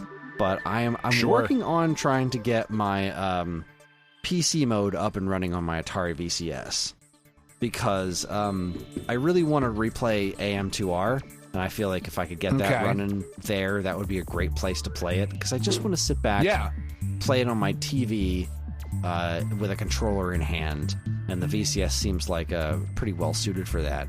And this also doesn't seem like anything the VCS couldn't handle. So theoretically, if I can make that happen in PC mode, but either way, they've now got. Like fully up and running Mega Man 2 and 3, which they call Mega Man World on here, because in Japan they're called Rockman World instead of just the confusingly named Mega Man, but now it's got a Roman numeral instead of a digit. They look so good. They look so good. I love this project with all of my heart. I want to see more. I want so badly to see more games, especially black and white Game Boy games, remastered and properly colorized. Like, there's so many great games that are on the Game Boy, and unlike colorizing black and white film, colorizing a video game is a totally different animal, because you're not like trying to color in something that was fully real. There's not like millions and millions of colors to match and shades and all this other stuff. Like, these are very simplistic graphics, and colorizing them like Link's Awakening, I've always hated that. Like, the Link's Awakening DX drives me nuts because, like, Link's got green skin, right? Because it's just like they took the grayscale thing and applied a color to it instead of actually coloring it in. Right. Instead of doing it the right way, they just fucked around. This way. And I've never been a big fan of that look. Yeah. The fact that the friggin' Capcom Oracle games just reused that exact same stuff still irks me to this day. But anyway, neither here nor there.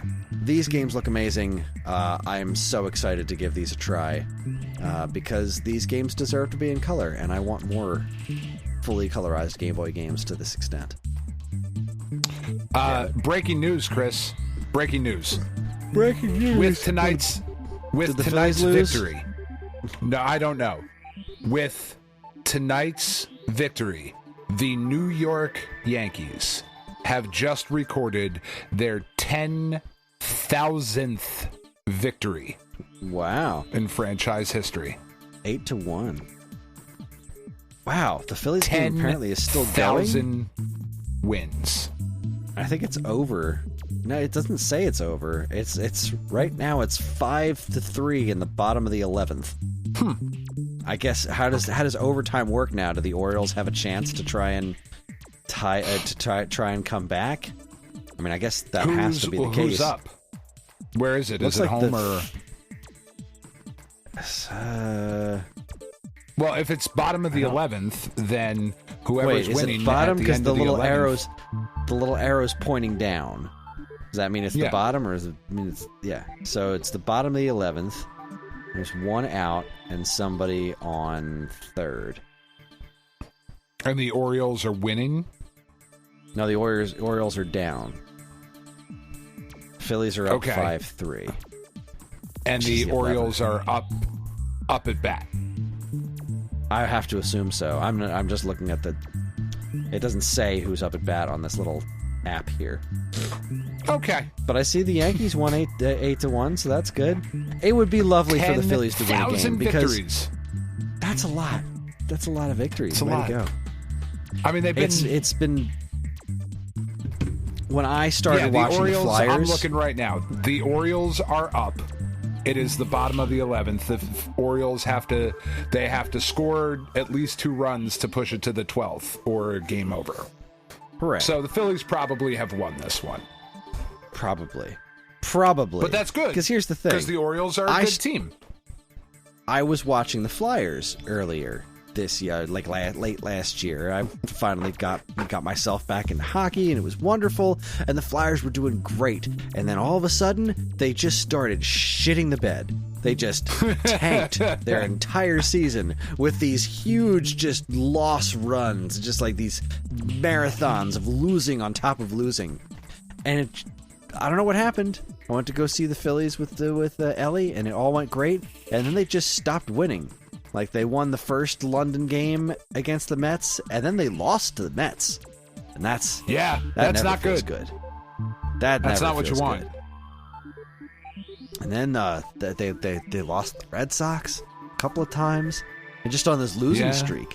And like, it seems like they're trying to imitate the Flyers previous season. We're like, oh, this team's great. This team's definitely going to the playoffs. And then it was just like, you'd think that. But watch what we can do. However, we're going to go ahead and fuck this up as hard as we can. So, here, I don't know, fingers crossed. Go Phillies, I guess. But also go Yankees. That's fantastic. Way to go them. Yeah. Anyway. Just because we cannot go a week without a headline like this, Sumo Group, company behind Still Wakes the Deep and more, laying off 15% of its workers. Wonderful. I'm not I saw some statistic. Familiar with Sumo Group, but yeah. I saw some statistic today that we have officially hit more layoffs this year than last year, and it's June. Oof. And it's June. Yeah. Well, moving on to more positive news. Kotaku reports modder adds Dark Ages shield saw to OG Doom in record time. I saw that. That's awesome. We haven't even talked about this yet. We will, but there's a new Doom game was announced, and there was a new weapon in it, and somebody has already modified the original game to have the weapon in it, which is just it's beautiful. It's beautiful. The PC modding community does not fail to disappoint. Just lovely. They never do. Just lovely. They really don't. Glorious. Let's see. Nintendo Life reports Summer Game Fest will return to Los Angeles in June 2025. Geoff Keighley, living mannequin and inheritor of the IMAX fortune, has already announced that his that's how he is where he is. I just recently discovered that. I know. Like, I had no idea. Like, how did this guy get to be where he is? And it's because he's a rich guy. It's all nepotism. Yeah. Right. Summer Game Fest is going to be back next year. And look, it was better this year than it has been in previous years for the most part. I like how everyone seems to have settled on a much smaller period of time to do these in. Like, you can kind of break it down week 1, week 2, week 3. That is if Nintendo cooperates, right? Now, obviously, Sony jumped the gun a little bit, right? Sony, it Sony, and there was one other presentation like that were the first week, like the pre-week before we made it our feature topic. But then we've had like 2 weeks in a row of like, all right, here's big Summer Game Fest, here's the big Xbox showcase. And if Nintendo follows suit and has their Nintendo Direct next week instead of the following week, then we'll have 3 weeks in a row of not E3, and it'll be nice. So I don't know. I hope it continues to get better. It ain't perfect, which we will certainly talk about. But yeah, it's still happening. I've clicked on this because I didn't really understand what was happening. I've heard a little bit about it. Nintendo Life reports unofficial Nintendo World Championships cart smashes Kickstarter goal. I don't know, man. So somebody's doing some sort of special edition. Oh boy. Okay, so this happened already. Somebody was did a Kickstarter. I don't know to raise this story. Yeah. So somebody did a Kickstarter to raise money to create some sort of special edition of the Nintendo World Championships cart that's like got a pro version of it. I went to click on the link in the article talking about it, and Kickstarter says NWC 35th Edition, a new developed pro version for the NES, is the subject of an intellectual property dispute and is currently unavailable. Yeah, that tracks. Because of course it is. Because of course it is. What are you doing? Yeah. You can't just kickstart somebody else's project and take money. Although you can. You called it NWC. That doesn't make it not the Nintendo World Championships. You wackos. No, it's the NWC, you see. Labeled as a new pro version to celebrate the upcoming 35th anniversary of the 1990 World Championships event, it will contain the original version of the cartridge alongside a new pro version. The pro version is more difficult. I'm just... How? Yeah, it was funded. It doesn't make a lot of sense. £16,593 out of an £8,000 goal. Oh, well, that explains everything, actually. British people are stupid. So, like, it looks like John Hancock's... Hooray! Looks like John Hancock has one, or like a prototype of one or something. Yeah, they sent one to him, so he's got one. And yeah, it's fucking Rad Racer and Super Mario Brothers and a gold cartridge and a bunch of neat information about it. Like, what are you doing kickstarting something like this? Like, Nintendo, of course Nintendo's going to shut this shit down. They've got a new Nintendo World Championships game coming out in like a couple of weeks. How did this even get onto Kickstarter? Like, how did this even get as far as it did? And what's going to happen to all the money? Like, I have to assume everyone's going to get refunded. You would think. Yeah. Because, like, it's not like NWC repros are new. I have the old retroware ones. Yeah. This is weird. I don't understand this story at all. How did this get out of the gate? What were they thinking? Now this story I love. This story I love. I saw this morning. Time Extension reports, is this the first American Nintendo TV commercial? This is a fascinating little story. The commercial, which has been recovered by Chris Kohler and the Video Game History Foundation, is for the Mego Timeout toss-up handheld, which you might know better as the Game & Watch release Ball. Okay. Yeah, so originally the Mego was distributing those here in North America, it seems. Let's see, where was the here we go. Quote, one day while browsing eBay, I happened upon a film reel containing a TV commercial for Time Out, the first game in the series, he continues. I reached a deal with the seller and handed the film over to the VGHF right after I got it. The box notes that the film is credited to Lion Rock Limited, which was a division of Mego. It is dated June 25th, 1980, just a couple of months after Nintendo of America was incorporated. So, like, this might actually be the first commercial. It's a wild commercial, and it's like, it's fully remastered. Like, there's all it's from the frickin' film of it, which is wild. That's awesome. It's up and on when YouTube, we say and you Mego, can watch we it. are talking about the toy company, right? Correct. Yeah, they made those famous Okay. action Yeah. figures, the Super Fears and stuff. Yeah, that Mego. The commercials, it's definitely a product of its time. But seeing wild it as is shit, man. so cleaned up and remastered like this, or at least like properly, what's the word I'm looking for? Restored and saved, is just so cool.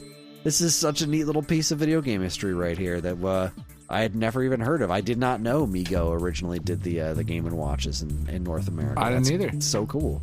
And they changed them to Time Out instead of Game & Watch, and Ball was called Toss Up. It's so cool. Huh. Son of a bitch. Son of a bitch. This one I also haven't read yet, but the headline was enough for me to include it. Kotaku reports, woman caught smuggling 350 Nintendo Switch games in her bra. That's awesome. Good for her. Let her have them. A woman trying to leave Hong Kong and enter China via Liatang Port was stopped by customs officers as they noticed she was acting strange, seemed nervous, and had oddly shaped breasts during a routine inspection of travelers. She's trying to smuggle over 300. Your titties look weird. Come here. That's a fucking weird thing to do. It's a weird thing to do. Marvelous. Something fucked up with your tits. Come here. That's the I know tits. We got Timmy the tit guy over here. I went to my buddy Timmy and I was like, Timmy, something's not adding up here. look at these titties. And he was like, oh, those titties don't look right. Those look like Switch cards. Those titties look like tatties. And I know tatties too. And you don't want no tatties.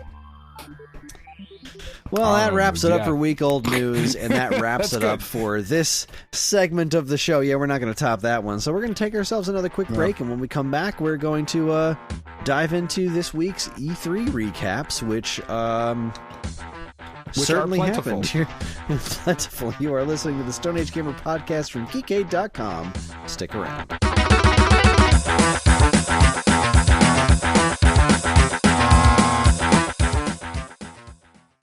Hey there, Stone Age Gamer fans. Are you also fans of Star Trek? Well, maybe you'd like to listen to yet another podcast, maybe yet another Star Trek podcast. You see, me and my friend Majid, every other week, we talk about the original series, we talk about Strange New Worlds, we talk about Star Trek. We have a third friend, Brad, who's sometimes here, but he hasn't been. I don't know why. So come on over and listen to our show. Yet another Star Trek podcast at yetanotherstpod.com or wherever you get your podcasts.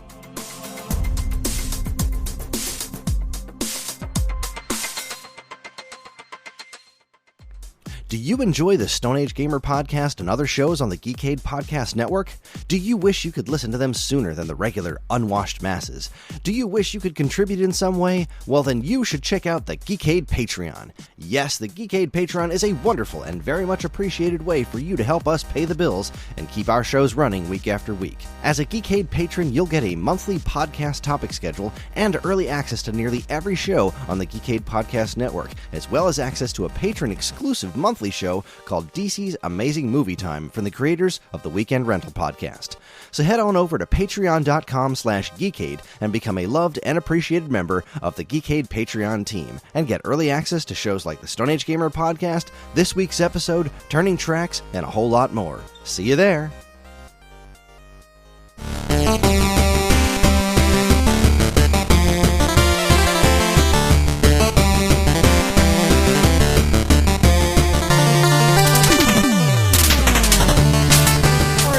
We're back, and we're going to do our freaking best. It is not E3 season, and this week was absolutely just jam-packed, especially June 8th and 9th. June 8th in particular was like, woof, holy cow. So we're gonna kind of gloss over some of these smaller ones because they just contained so many games. Multitudes. Yeah. Just unreasonable amounts of games. We'll start with the Future of Play Direct. Let's see. I definitely skipped through this one a bunch, and I don't remember a goddamn thing about it. I still don't really understand what Future of Play is. Yes. They do these every year. Play is on there. Right, but we already talked about that. This Light Odyssey thing. This looks like Hollow Knight. Slay the Princess, the pristine DLC. 3D Hollow Knight. I don't hate that. Yeah. I think I heard something about this Battlesuit Aces, but nope, never mind. That is not what I thought it was. Yeah, this is... I think we might have too much information, Chris. I think you're right. I think there's a cross between... Look, and this was fun. I don't want to... Recapping this is kind of difficult because of what it is, but like, for something that was happening to have on in the background while I'm doing other things, like doing dishes and whatnot, it was neat and fun to have this stuff constantly going on. Like, because, E3 was this really fun time. Did we not talk about this last week? Because I'm seeing games. That's the weird thing about this, I think, is that, like, they show games in multiple places now. And that's not a thing. A lot of, several of these games were shown in showcases that we've talked about already.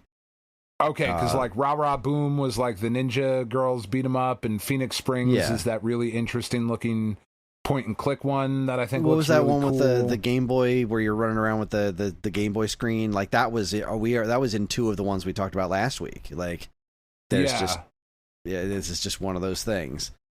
Screenbound. And that's also in the Wholesome Games Direct. Right, they showed it again. Yeah. Okay. So, yeah, Future of Play Direct, I wasn't super crazy about this one in general. It seems like it had like a VTuber thing where it was like a play on Toonami. Okay. Which was weird. But the host was this like white-haired anime girl with some sort of gas mask on. So she was really difficult to understand. Not quite like Bane or anything, but it was like, what are we doing? A problem for you. Why are we doing this? Why are we doing this? That's the best line that fucking could be a problem for you. You think games are your ally? Tom Hardy is a fucking weird cat, man. He really I like is. that dude a lot. I like him quite a bit. So yeah, Direct. Future of Play, because there was also the Future Games Show, which is a different thing. Right. After the Future of Play Direct on, I love how everyone's co-opted the word direct too. Yeah. Like, well, because it's direct to the consumer. Yeah, just like a Nintendo Direct, but totally not the same thing. Yeah. Then we got the Wholesome Games Direct. This one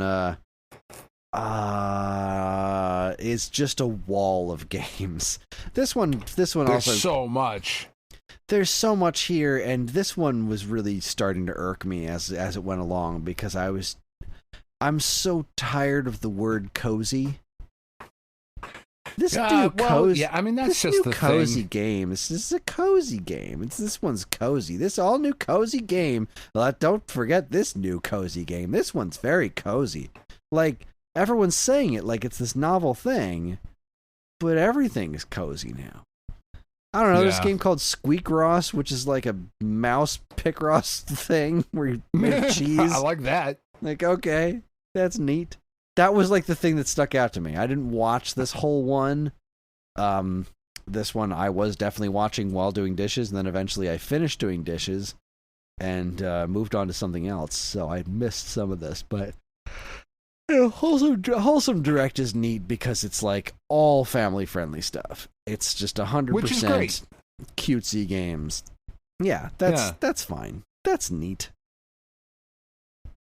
Yeah, no, that's great. Steam's summer showcase of summer showcases. I don't know what that's about. That's just a fun group of words right there. So yeah, Wholesome Direct was fine. It happened. I did not catch either of these next ones, so let's see if there was any big announcements happening for the Latin American Game Show. Let's see. There's some cool looking games there just from like the title screens. There is a game here called Beacon Nada, which I thought said Bacon Nada, and now I'm kind of sad that it doesn't. You know. Some of these I've seen in other showcases, like Deathbound, Abyss X Zero, or Cross Zero, whatever. Astor. Yeah, I'm when pretty sure did we I saw decide that else. was Cross, by the way?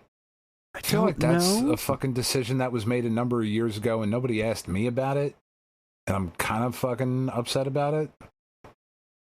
Yeah, I think they should all be V, like Batman v Superman. Because that's just right. dumber. The Yeah, I don't cabbage know, effect. There's some neat interesting games in looking this one. stuff on here. Yeah. I need YouTubers to tell me which game I should play. Yeah, I mean, like, there seriously. is actually there's one game on here that I am actually legitimately super excited for. And it is called Mariachi Legends. Yeah, it sounds like I think a I talked US about game. it. Yeah, right. I think I talked about it a couple months ago because I saw like a trailer for it or whatever. It is it looks like a fucking Dia de los Muertos mariachi fucking Desperado, like the Robert Rodriguez flick Desperado, Metroidvania Huh. kind of thing. Yeah, that's you. Yeah. I don't know that the Metroidvania aspect of it is accurate. I don't much care. It looks fucking dope as shit.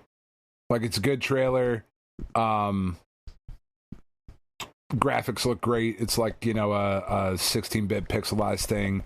It's fucking like crazy attacks and shit. Yeah, I'm super into this one. The next showcase after the Latin American Game Show was the Women-Led Games Show. Which is I weird have to because say, they should be leading into the kitchen. I don't see any cooking games on this women-led thing. That's very odd to me. There's no cooking. There's no cleaning. I don't get it. Sorry. I'll take it back. Anyway, this one was actually not that long. This was a showcase with a reasonable amount of games that clocked in at 36 minutes. There you go. Thank you. I actually do think games. I think this is fucking super awesome because the video game space is obviously occupied by a ton of dudes. Like, just look around at the video game landscape. It is a ton of dudes. But there are a ton of girls that play video games. And just like women write women characters better, one would imagine that women would make games that women would want to play. more than men, because we're stupid. And men. Like, we're just not you.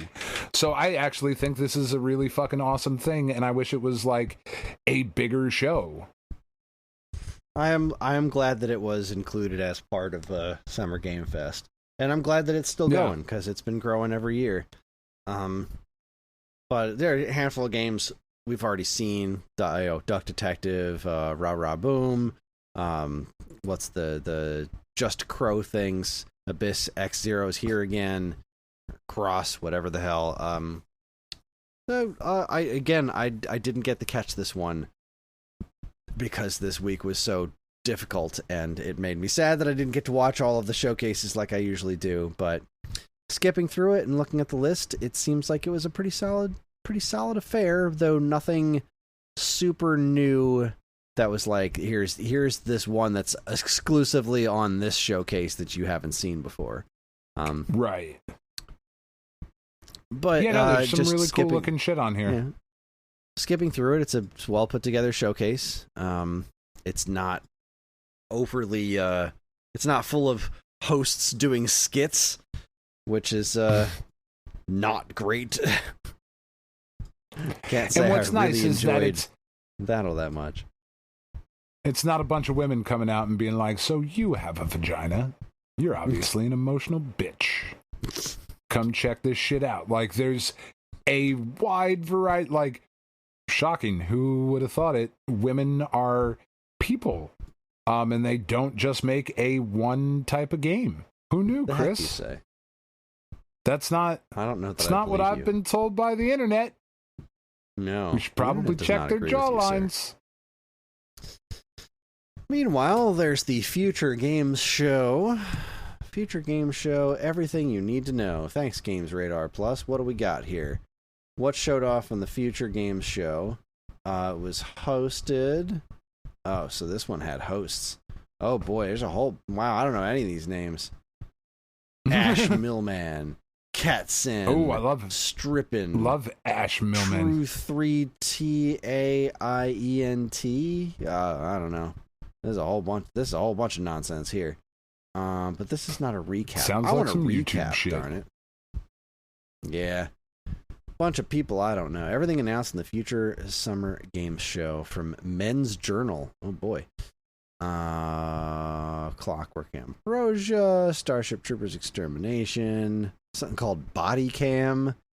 I'm That not sounds hot. seeing any like big announcements here. Another look at Anton Blast. I'm really excited for that. That does look great. Yeah, Anton Blast looks great. Okay, seems like it was another showcase that was. Let's see, is this how scripted is? Yeah, we've got personalities on stage in front of a backdrop of the Future Game Show logo, doing skits for 2 hours and 25 minutes. Kris, this one I got an hour and 22, but oof, still, it's a little bit too much. It's too much. I like that we're getting there. I like that we're moving in this direction where we got all these different showcases and we're kind of spreading them out a little bit. It's kind of nice, but there's so many multiple hour showcases out there.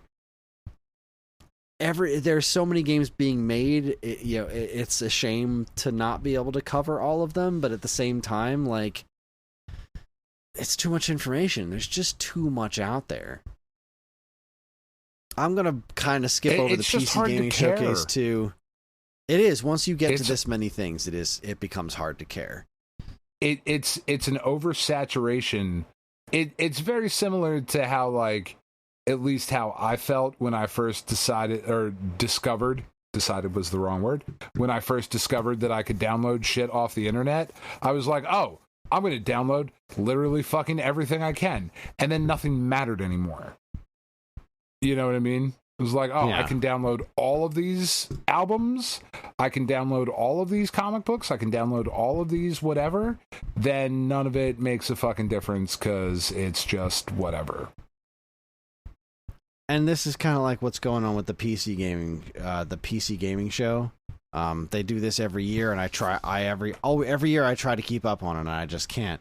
This one was, I don't know how long it was, but looking at the list of games, it's like 100 games or some nonsense like that. It's just a massive list of games. I wouldn't even know where to frickin' begin on this. So I'm just not gonna, because we usually don't really do much in the talk of PC stuff. So that brings and us... we're just out of our element. Exactly. Like, we don't have anything to say about it. So that's going to bring us to our big ones, right? I think we should probably save the Xbox one for last, because that's the biggest one that we've got left here. So let's talk about Ubisoft Forward a little bit. What was cooking on Ubisoft Forward? Hated this show. Not because of what they showed, but because of how they showed it. They started with Star Wars Outlaws, right? Mm-hmm. And they then ran the same promo for Star Wars Outlaws 3 or 4 fucking times. Like, they did a video and they talked about it, and then they had people come out on stage and say the same fucking thing that the video just said. And then they showed another video and they said the same fucking thing again. And I was like, what? Why? What are we doing? This game looks awesome. Shut the fuck up now. What are we doing? Yes, let us move on. We don't need all this. If you were going to do 3 segments on it, they should be different. I also was not overly fond of this presentation. I'm usually not. Ubisoft's presentations are usually shit. They're I mean, they were the ones that used to have like those really snarky comedians come up and do their showcases. Yeah. I don't know. So yeah, what did we get? We started with Star Wars Outlaws looks awesome. They started with this very pretentious guitar player and symphonic music showcase, and then they did this, like you said, they did the Star Wars Outlaws gameplay. Yeah, I mean, I'm a Star Wars whore, and this one's just it's not scratching the itch. Not for me. I don't know what it is about Star Wars. I think it looks cool. I think everyone thinks it looks cool. I don't know what it is about Star Wars video games, just don't connect with me for some reason. I don't understand it. But there's something about this that just isn't tickling my fancy. They moved on to X-Defiant? No, Skull and Bones. X-Defiant. Yeah, More Prince of Persia: The Lost Crown DLC coming. The Rogue Prince of Persia, which is cool. Did I want to like that game more than I did from the time that I played it. And I just played the demo. Yeah, one of these days I'll probably spend more time with it. Yeah. But then they showed like the complete non-trailer for Prince of Persia: Sands of Time remake, Back from the Dead. It is officially still happening. Probably been restarted coming in 2026. 2026. So they just show Candle and time moving backwards, and then 2026. Why bother? That's fine. At least it's coming. Yeah, at least it's coming. We know it's coming, though. I hate non-trailers for something 2 years away. Just not a big fan. Yeah. Rocksmith. This is where this presentation started to really piss me off. I think they started doing it during the Prince of Persia ones too. But this Avatar: Frontiers of Pandora, where the trailer is showing the trailer with YouTubers fake reacting to it, because that's one of those. That's one of the things that looks fucking amazing. Just falling over and overreacting to everything. Like somebody legit did that once, like 10 years ago, and it was one of those like moments that was kind of magical, being like some dude lost his shit because they announced a game that made him so happy he lost his mind. And now it's a genre of YouTubers that are just like, what? god, standing up and walking away and throwing their headsets and oh my fucking god, I'm crying, I'm literally in tears. Go. And it's all happening Literally like shaking over right now. Oh my god, Over Avatar. Fuck Yeah. off. No, I don't this didn't happen. and, You're like, not real. This is all garbage. Fuck off. No, Burn in a fire. I love all of you. Not a single person played that Avatar game and was like, "Yep, I don't ever need to play another fucking video game again," because the reaction that these people are having are that I don't ever need to play another video game again. This has perfectly captured everything I want, and Avatar is not it. No, it's not. Assassin's Creed Shadows, they spent a ton of time on. Yeah. Ubisoft Plus, a message from Yves Guillemot, and more Assassin's Creed Shadows. And that was kind of it. It's neat. Yeah, this was a crap showcase. Yeah, I mean, I will say Assassin's Creed, somebody had mentioned in the Discord that they were really stoked about this Assassin's Creed. And I agree with them in that I'm very glad that this series is no longer annualized, because that was a bad idea. The series lost so much of its identity. I'm not a fan of the series, but it's one of those things that I understand that a lot of people are, and I respect that. And I never really have put in the time. I know we were gonna do that a while back, right? We were gonna play Assassin's Creed 2 and give our thoughts on it, or one of the Assassin's Creed games we both bought, and of course that didn't happen because we suck. But I don't know that we suck, but well, I do. I think you're pretty great. We suck. But yeah, Ubisoft. It's wild because Ubisoft sucks. There's so many properties that Ubisoft has. There's so much under their banner, and it just seems like it's the same shit over and over and over again. And honestly, it's a lot of the same shit that's not in my wheelhouse. They're not speaking to me with their games, and that's fine. Not everybody has to. They're clearly making plenty of money. No, of course. Ubisoft is kind of a shit company too. So yeah, I don't know. It was I hated the showcase. The games weren't bad. The games didn't bother me. None of the games were just like, oh, this is just fucking garbage, except Avatar. I can go burn in 1,000 fires, but whatever. I just didn't like the showcase because it's Ubisoft's personality that sucks. So, fuck them. I was not a big fan. I really, really hated the way that they did the fucking Star Wars. I get it. Stop saying it over and over again, you fucking assholes. Yeah, stop trying to resell me on something you already sold me on.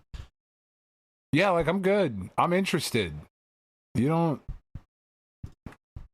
So let us move on to the Yacht Club Presents. This happened just today, a few hours back, on June 14th.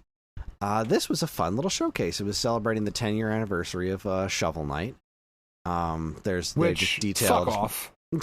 How dare you be 10 years old? How has that been 10 years? Yeah, come on.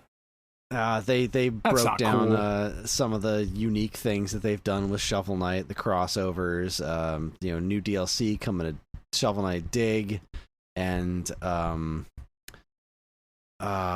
puzzle and one. Shovel Knight Dig coming to Xbox and PlayStation. Xbox and PlayStation. Yep. They did some more information on Mina the Hollower, which is pretty cool. Pocket Dungeon. Yeah, that's like I'm. They started showing some stuff off for that, and I was like, "Oh fuck, did that come out already?" Yeah, still waiting on it. Still waiting on it. Thankfully, I feel like if it did come out, we would know. Okay, but yeah, that game looks great. I felt like I would have, but maybe I didn't. Fingers aren't quite on the pulse as much as they used to be. Yeah.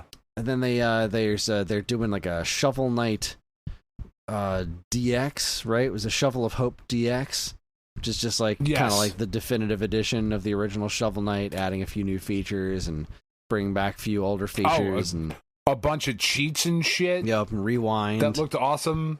Yeah. new characters to play It's as. such a good game. I haven't played it in quite a while. I was really thinking about going back to it because I never even finished playing all the DLCs that they had released.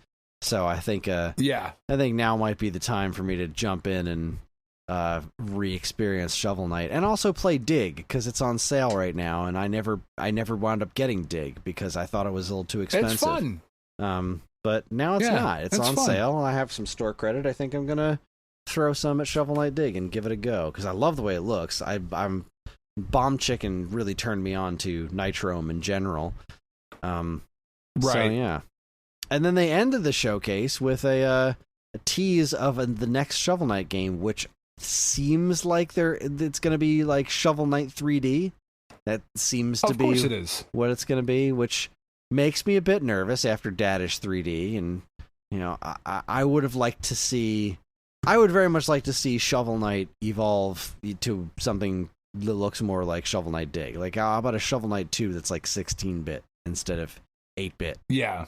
Before you wind up going all 3D. But you know what? Yacht Club Games, they seem to know what they're doing. So they're a company that definitely works in passion. So if they're passionate about what their next Shovel Knight game is, then I have no doubt in my mind that it's going to be good. Yep. And that just brings us to the big one. This is the one that we're here to talk about, the Xbox Games Showcase 2024. Xbox is in an interesting position, right? Yeah. Going into this, we were saying this needs to be amazing, right? Because Xbox is not in a great shape as far as like public perception and overall sales this generation. They're lagging behind. Sure. And PlayStation just farted out a half-assed state of play. So this was the time, right? That wasn't good. Yeah. This was the time for Microsoft to shine. And I think they did pretty good, which in my opinion is not enough. I liked the... It was okay. I think it was a pretty good show. I think it was pretty solid.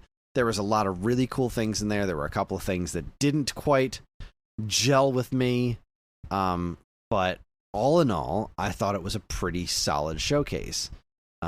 This one is not doing it in order, and that's fine. Whatever, who cares? So Polygon, I'm using that as the recap. Obviously, there was a ton of talk of Call of Duty Black Ops 6, and I could not possibly care less. COD Blop 6. Blopping all over the place. Doom the Dark Ages. I am sure it is going to be massive and good. That it's coming sure to it is. Games Pass on launch day. That's going to cannibalize the fuck out of that game's sales. But... it's also going to have a lot of more people playing it, so who knows? I couldn't care less.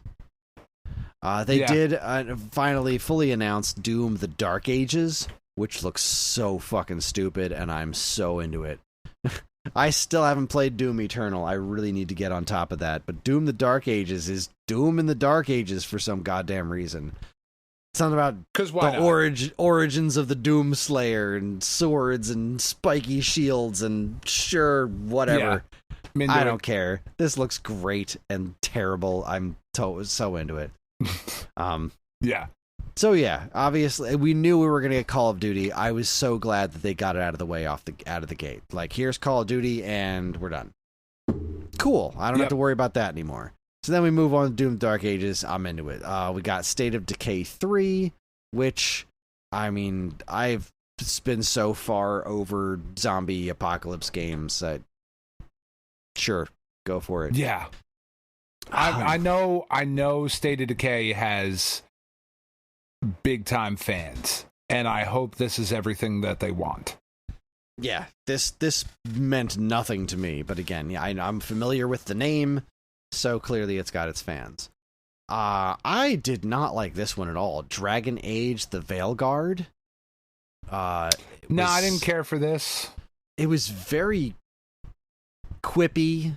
You know, it was very what people think Marvel... You know, people are like, oh, it sounds like a Marvel movie. Like, That is not what Marvel movies No, it sound like, doesn't. and it never has been. This is what It sounds what corporate people who think Marvel movies sound like. exactly. Like, I just didn't like this trailer at all. None of the. I mean, obviously, I've not spent much time with Dragon Age at all, but I don't remember it being quippy. Like, I don't remember it being this. This did not look good. I don't think I like BioWare games. I definitely don't like I think BioWare I like games. Knights of the Old Republic because it's Knights of the Old Republic. Mass Effect, like, it was pretty cool, I guess. I didn't get super into it. Jade Empire, which is a game that, if I like KOTOR, like Jade Empire, it's just KOTOR, but like everything I love. And I didn't love that. I don't love Dragon Age. Like, I just don't think these games are for me. I know, again, this is one of those, like, they're huge fans of this franchise, and I hope they're excited. I hope this is great. They're not. And Dragon Age fans do not seem happy about this at all, because it's a huge That's a tonal shame. shift. Like, Sure. this is a big tonal shift from previous Dragon Age games, as far as I know. I don't remember seeing much positive about this on online at all. I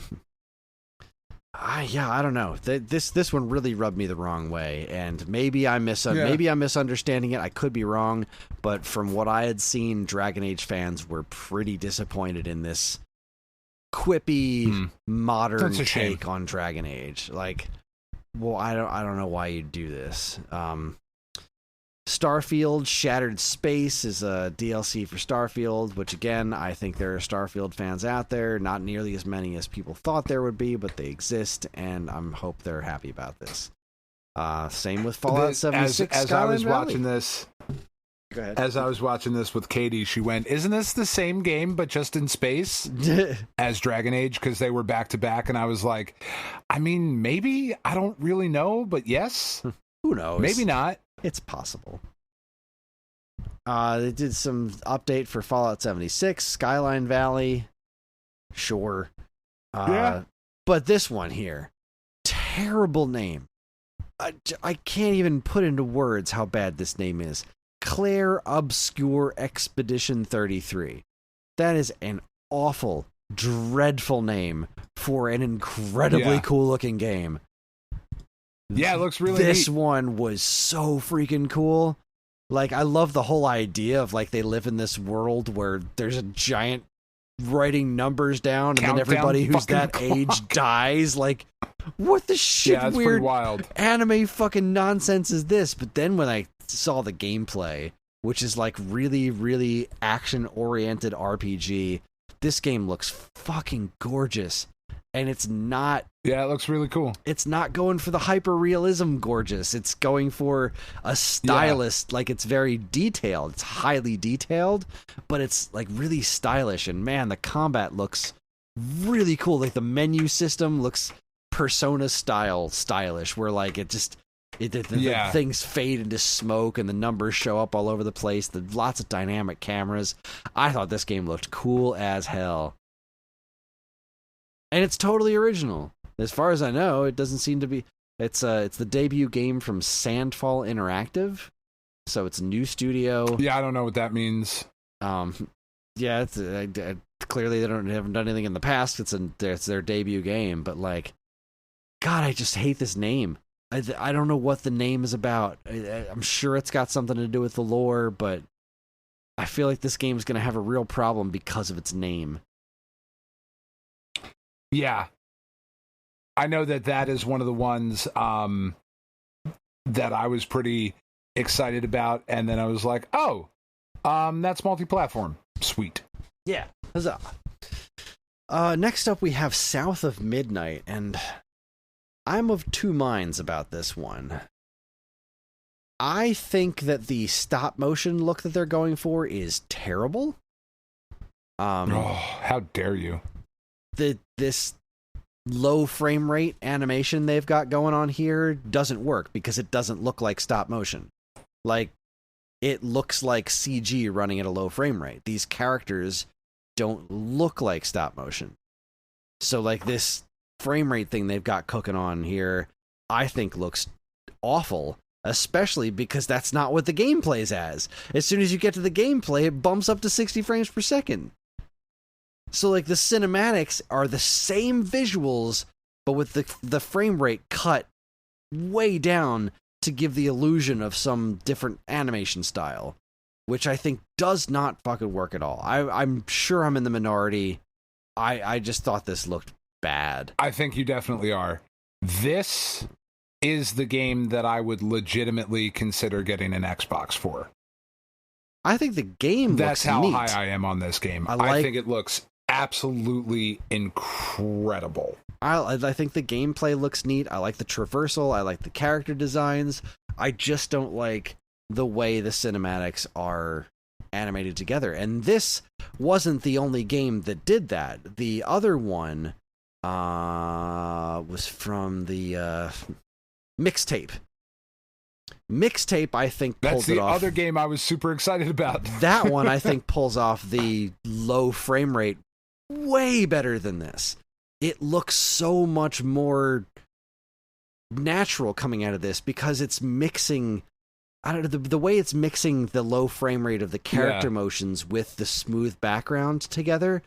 There's something about the way this one's doing it that I think south of whatever the fuck we were talking about. South of Midnight. I just think it fails miserably on that, especially because it's not consistent with the gameplay.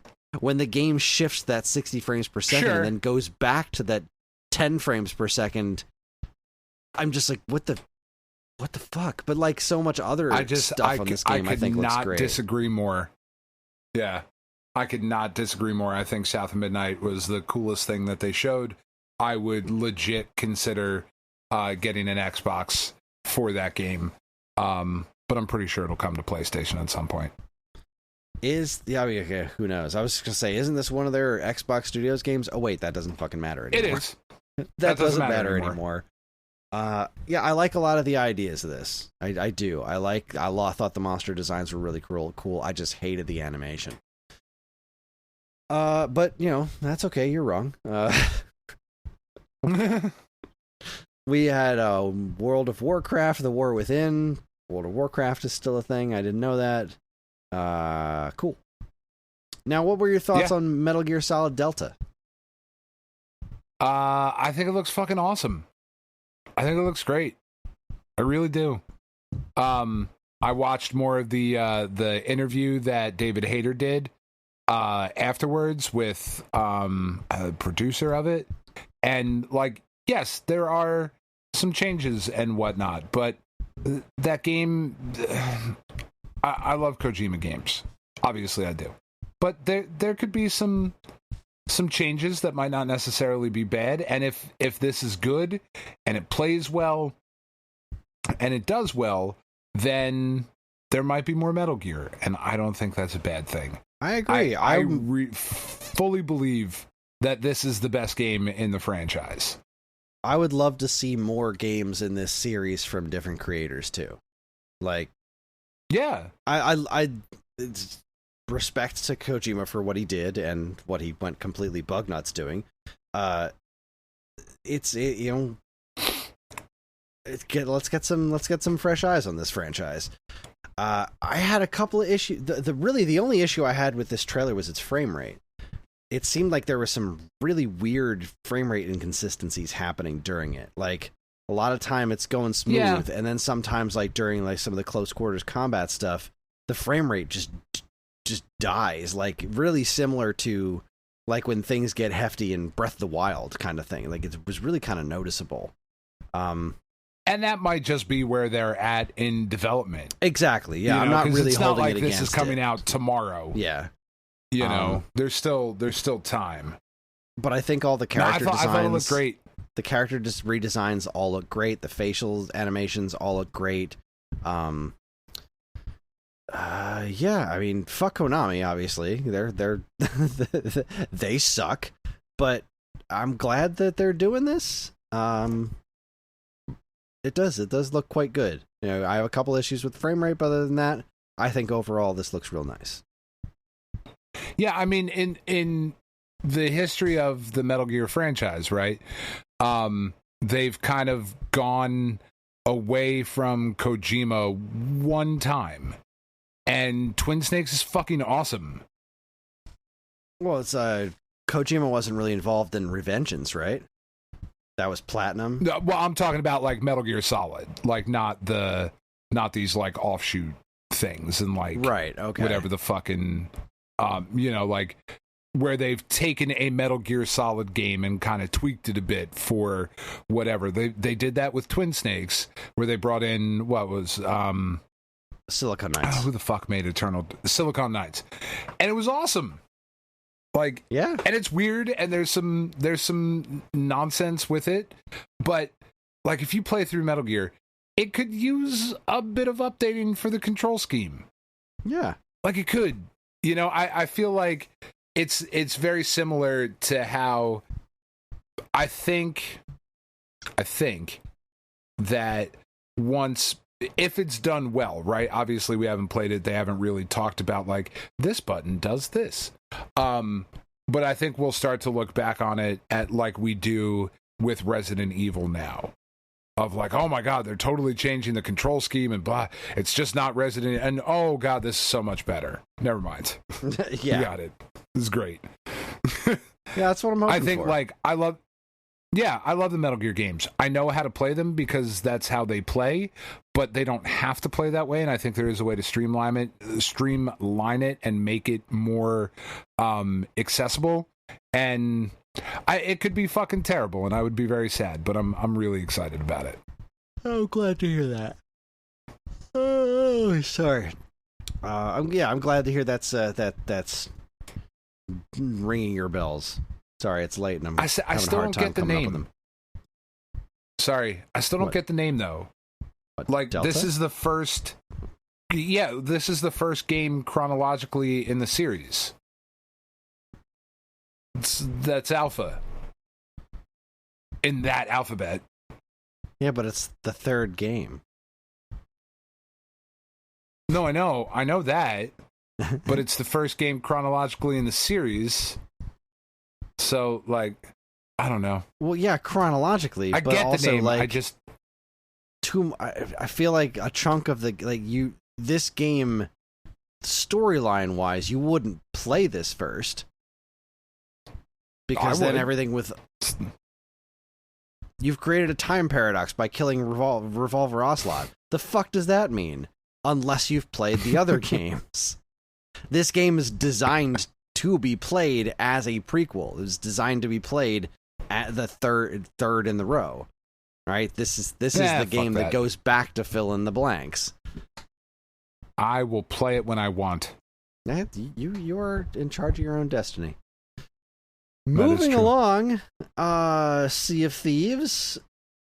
It's getting its 13th season. I'm glad Rare was finally able to make a game that people cared about again. Good on you, fellas. Yeah, I don't care about it. I feel like I should. It looks really cool. And I'm sure if I spent the time playing it, I'd probably care about it somewhat, but today is not that day.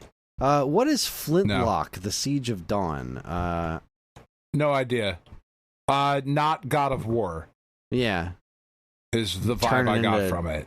Turning into a cat dragon thing.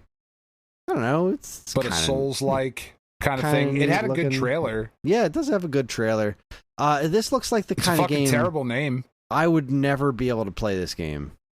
Just because of the camera was making me nauseous while watching the trailer. Yeah. So, no thank you. Thanks, but no thanks. Yeah. And which is looks cool. Same thing I feel about Age of Mythology Retold. Yeah, don't care. If you're an Age of Mythology fan, yeah, good for you for getting a remake of Age of Mythology. I know people liked this. I am not people. But yay. Oh, and then we have this one. Then we have the jawline. The Perfect jawline. Dark, starring John Dark. Yes. Clearly, apparently, this is pushing the woke trans narrative where all women in games have to be ugly and manly. Yeah, they do. Every single one of them. There is not a Lollipop Chainsaw remake coming out. That game does not exist. Please do not look at the man behind the curtain. It's a first-person fucking shooter. You don't look at her.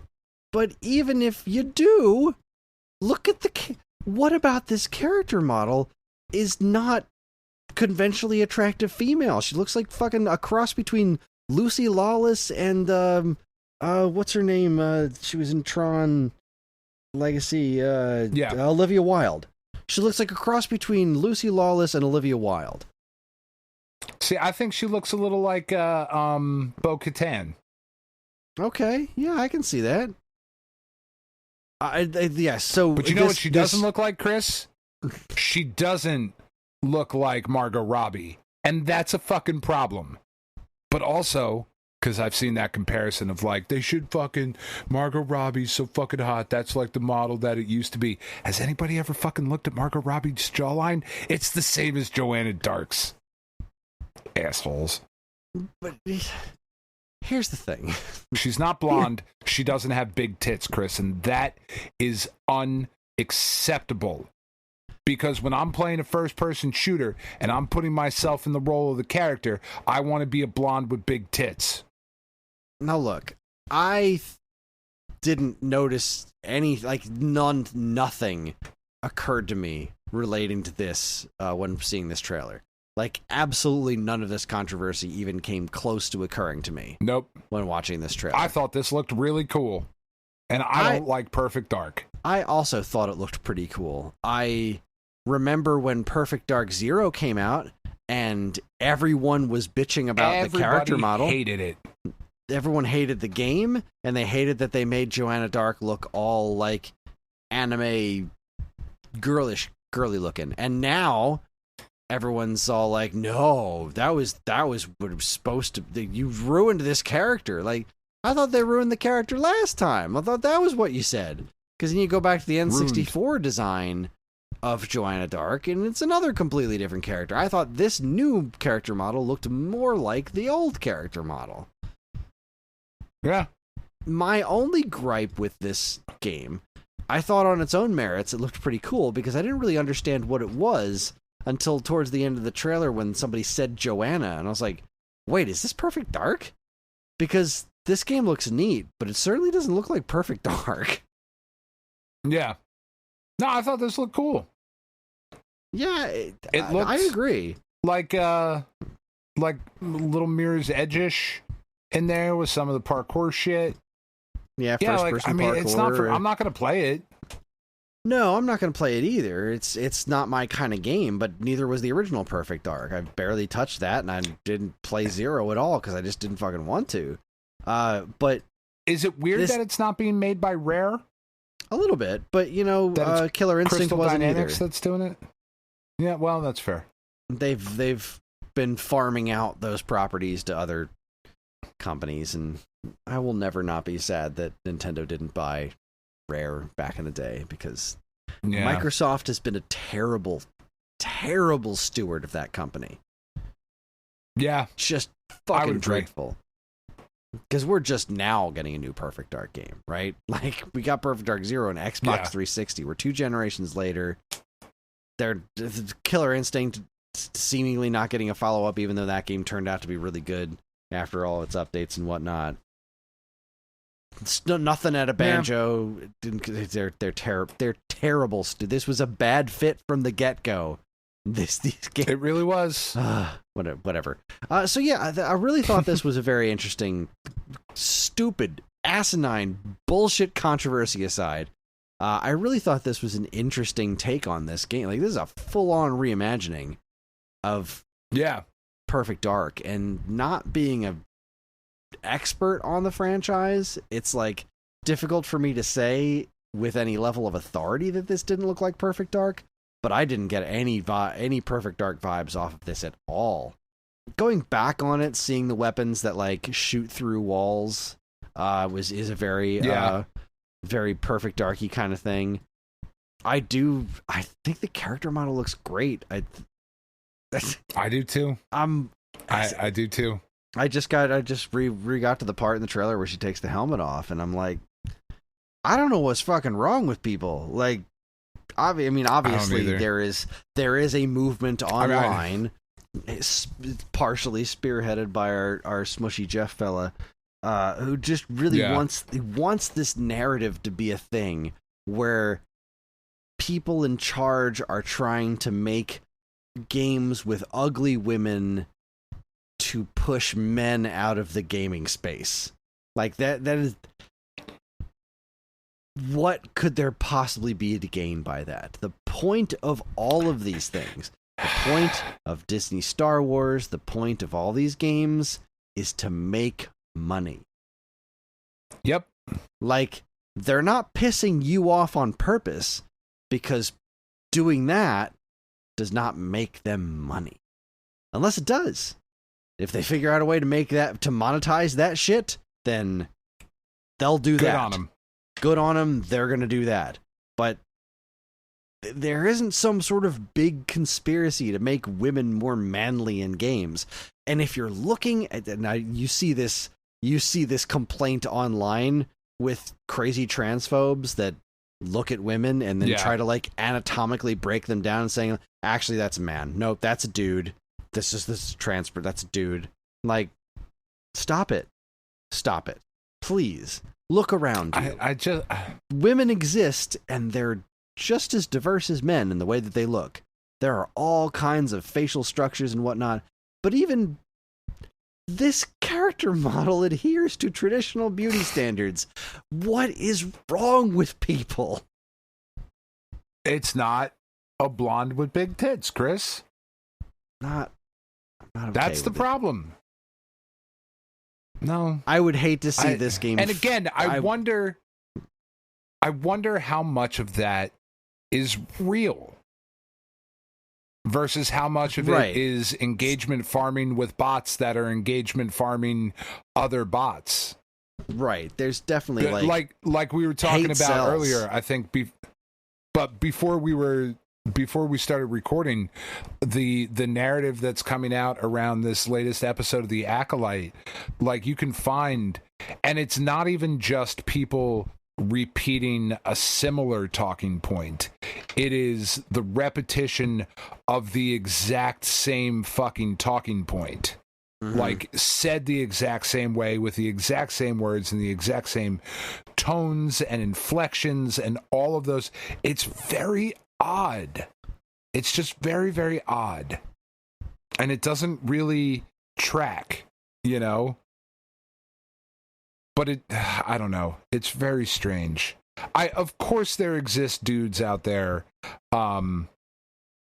that think these things should cater to them and to their desires and all of that. But again, like, there do exist those games. I'm very excited for the Lollipop Chainsaw remake.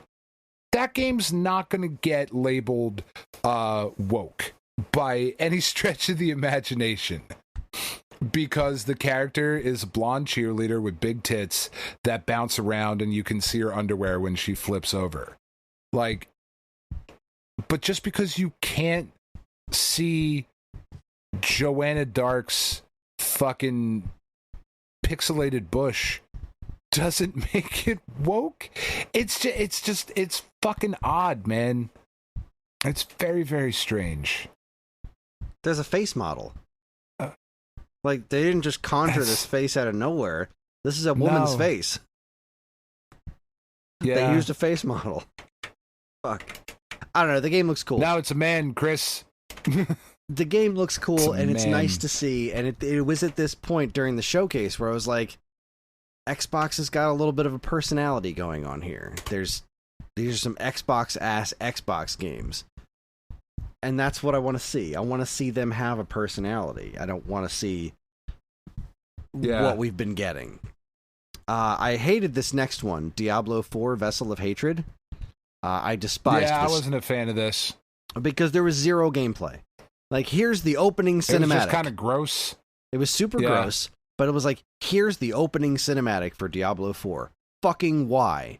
Fucking why. Why would anyone want to just watch the opening cinematic for now? 3.5 minutes? What purpose does that serve? It's not selling anybody on this game because you're not showing what the game is, looks like, does. You're showing nothing of value to anybody that isn't already sold on this game. And then they're just going to need to watch this again when they start playing the fucking game. This was just a fucking bonehead. Barf. Hated this. Moving on. It was kind of dumb. Moving the fuck on. Fable.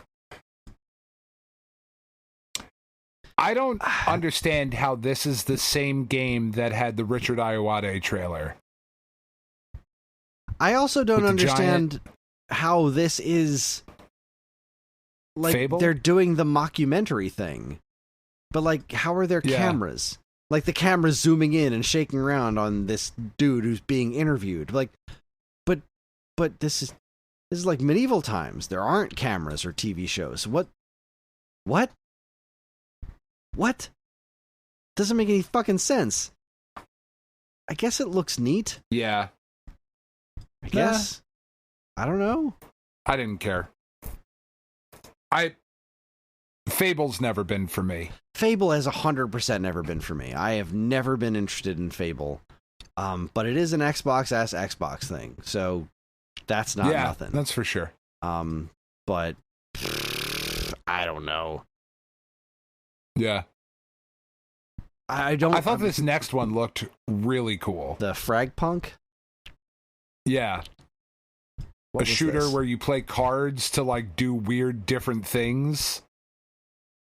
Oh yeah, I didn't understand this in the least, but like I'm not as into card-based things as you are, so yeah. I don't know, I thought it was an interesting, like, there's one bit where like somebody like cracks a card in half and then there's like grass grows all over the place that you can then hide in. I was like, oh, that's kind of cool. And then there's like another one that makes everybody have like big heads, so headshots are easier. I was like, oh, this is kind of neat.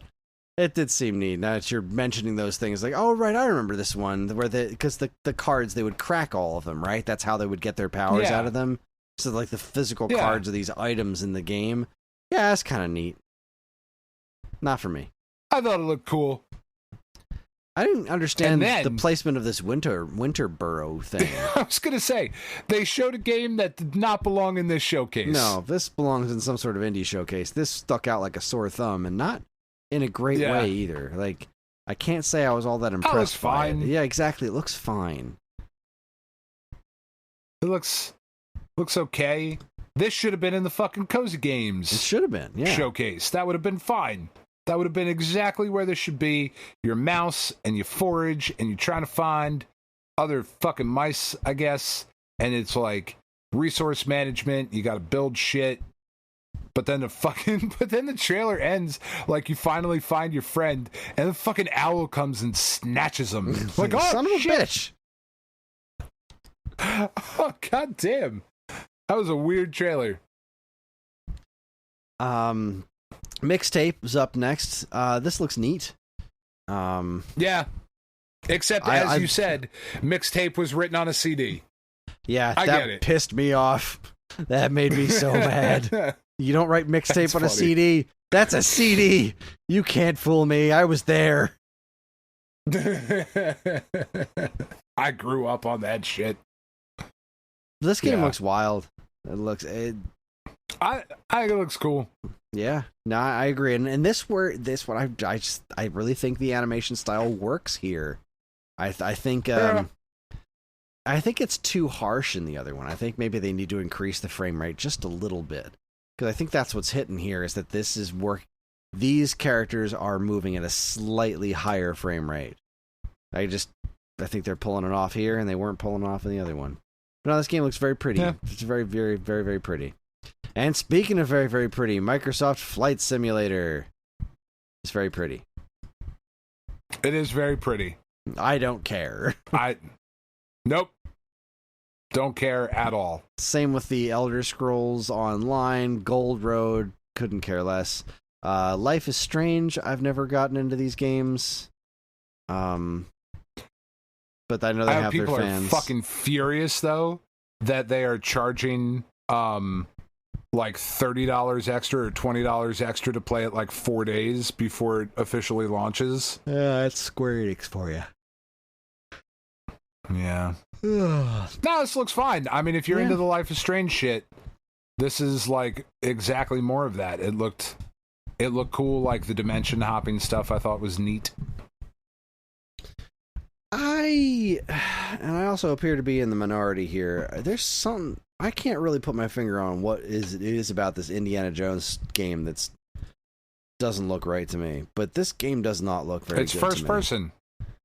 But like most of this trailer doesn't look right to you. Most of this trailer wasn't first person. Most of this trailer was just cinematics. And it doesn't look right to me. I don't know what it is. I can't put my finger on it. But it doesn't look right to me. It looks wrong.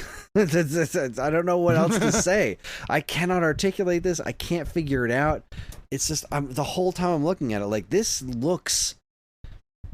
really looks like a video game that's trying and failing to look super real. And this Russian villain dude, like the writing on his intimidation sequence or whatever was fucking shit. And and then you've got the game plays in first person, and I think that's fucking weird. And like I can almost respect the notion that you didn't really just want to be like Uncharted. But like, you know what's great? Uncharted. That's a fucking awesome game. Uncharted's great. All fucking 5 of them. The new Tomb Raider, the newer Tomb Raider games are great. Like, there's nothing wrong with those. Like, do Indiana Jones like that. They're doing Indiana Jones. So, you do Indiana Jones. You are Indiana Jones. What the hell? I think this looks really cool. I think this looks worse after this trailer than it did the one they showed last time. Like, right. I'm still interested. For sure, like I'm still interested because it's Indiana Jones. Of course, I'm still interested. The punching looked really weird in first person. There was some weird anatomical like stretching of the arms that I don't think looked right. Maybe that's just me, but I don't think this trailer helped push it forward in the way that like the next big trailer should. You know, because the first trailer they showed, it's like, oh fuck, this looks really awesome. And then you would expect the next trailer, they're further along in development, it's going to look even better. And I don't think it did. I think it maybe looked a little worse than the first trailer. So, I don't know. I still think it looks really cool. I don't. but to each their own. All right, let's see. Let's keep this train moving because I'm running out of steam here. Mecha Break. Yeah, well, we're almost done. Oh my god, this Mecha Break game. This looks like the coolest game I will never fucking play. You know what? This game looks so stressful. Not Gundam? Yeah, right? I thought it was Gundam. I could have sworn, but I actually thought this was going to be a new Virtual On game. This looks so stressful. Like it looks cool as shit, but like, oh my god, watching the combat, and all the missiles flying everywhere, like I cannot. Nope, I'm too old for this shit. What the hell? I'm out. I can't even watch somebody play. This is too much. Yeah, I thought it looked cool. Wu Chang Fallen Feathers. It's another Soulsborne, Souls-like kind of thing. Whatever. This look cool. The monsters look cool. Combat looks cool. If you're into this sort of thing, I am. I'm into this time period in this like setting. So apparently, Avowed is not more of the same game. Apparently, this is a different game. Okay. Is it? Avowed? I don't know. I don't know. I thought this was... I don't know. I thought this looked like Dragon Age. You know, I got nothing. Atom Fall. I don't remember this one. What's Atom Fall? Rebellion. Some sort of first person monster Fallout. shooty nonsense. Okay. Assassin's Creed Shadows. Stalker 2, Heart of Chernobyl. Oh, this one. The fucking balls on these dudes. You know, we've got Phil Spencer coming out talking about you know, it's a rough time for the industry, blah blah blah blah. And you really got to love the back-to-back talking about how they're the importance of game preservation and then announcing an all digital new version of the Series X. Whoops. Pricks. I don't know. Sure, why not? It's making all digital Series X. It's fine. Why not? Yeah. Yeah. Who cares? Yeah, and it's fine. It's fine. It just the executives coming out and saying all their shit after everything that Xbox has done, everything that's been going on with Microsoft and the studio closures, they dropped all this fucking money to buy Activision Blizzard, and then they wound up sending all these other people out of jobs and the record profits. And you know, we're at this point where it's like, games are so expensive to make, and we got to make all these cuts because it's the only way to do things. Also, we're seeing record profits across the board, but we need to cut these jobs because games are just too expensive to make. We're making a shitload of money, but you know, pay no attention to the man behind the curtain. Yeah, it's very Wizard of Oz at the moment. I think they finished on a pretty high note, though. Gears of War coming back. I feel like Gears has been out of commission for a little while now. When was the last Gears of War game? Gears of War. Where are my Gears of War games? We've got... Oh, shit. Gears 5 was in 2019. Gears Tactics was in 2020, but that was a spin-off at best. That's different. Yeah, the last proper Gears game was in 2019. So yeah, it has been out of commission for a little while now. So it's really nice to see this. We didn't get much. It was just a teaser, but that's one of those like very Xbox franchises. You know, like that is a Microsoft that's an Xbox game, and it was nice to see it back. It felt right. I was glad to see it. Yeah, it's never been for me. I've never really gotten the Gears thing. I've played them a bunch of different times, a bunch of different Gears games. I'm like, it's okay. I liked the first Gears. I was terrible at it, but I enjoyed it. That's fine. It's just not. Shooters are just not my thing. They're just not. They're never going to be. You know, like I said, the games that I was most excited about from this showcase, other than Metal Gear Solid, or obviously, was South of Midnight and Mixtape. So, Xbox exclusive franchises are just not for me. Yeah, and that's fine. But man, I hope it's awesome. I hope do it's great. Too. I think they put together a pretty solid show. Most of it wasn't for me, but most of Xbox isn't for me. But it did feel like an Xbox showcase that had a bit of its own identity, and that's what I think a lot of Microsoft has been missing is, chasing this PlayStation stuff. So, yeah, it was definitely better than the State of Play. Oh yeah, but that bar was pretty low. That was a very weirdly low effort thing for Sony to do for their summer showcase. It really was. It was very, very cocky. Sony's gonna Sony. Sony's gonna Sony. Yeah, good stuff. Yeah, not as good as it needed to be, but exactly, it was good stuff, but not as good as it needed to be. I think Sony and Nintendo do a better job of showing off things where it's like, you might not think that this is the console for you, but here's some stuff that maybe will pull you in. And I don't know that Xbox ever does that.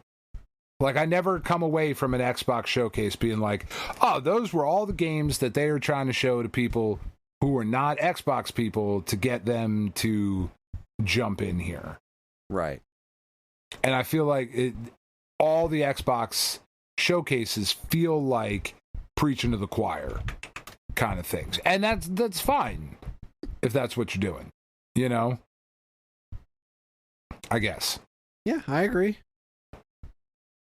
I concur. Yeah.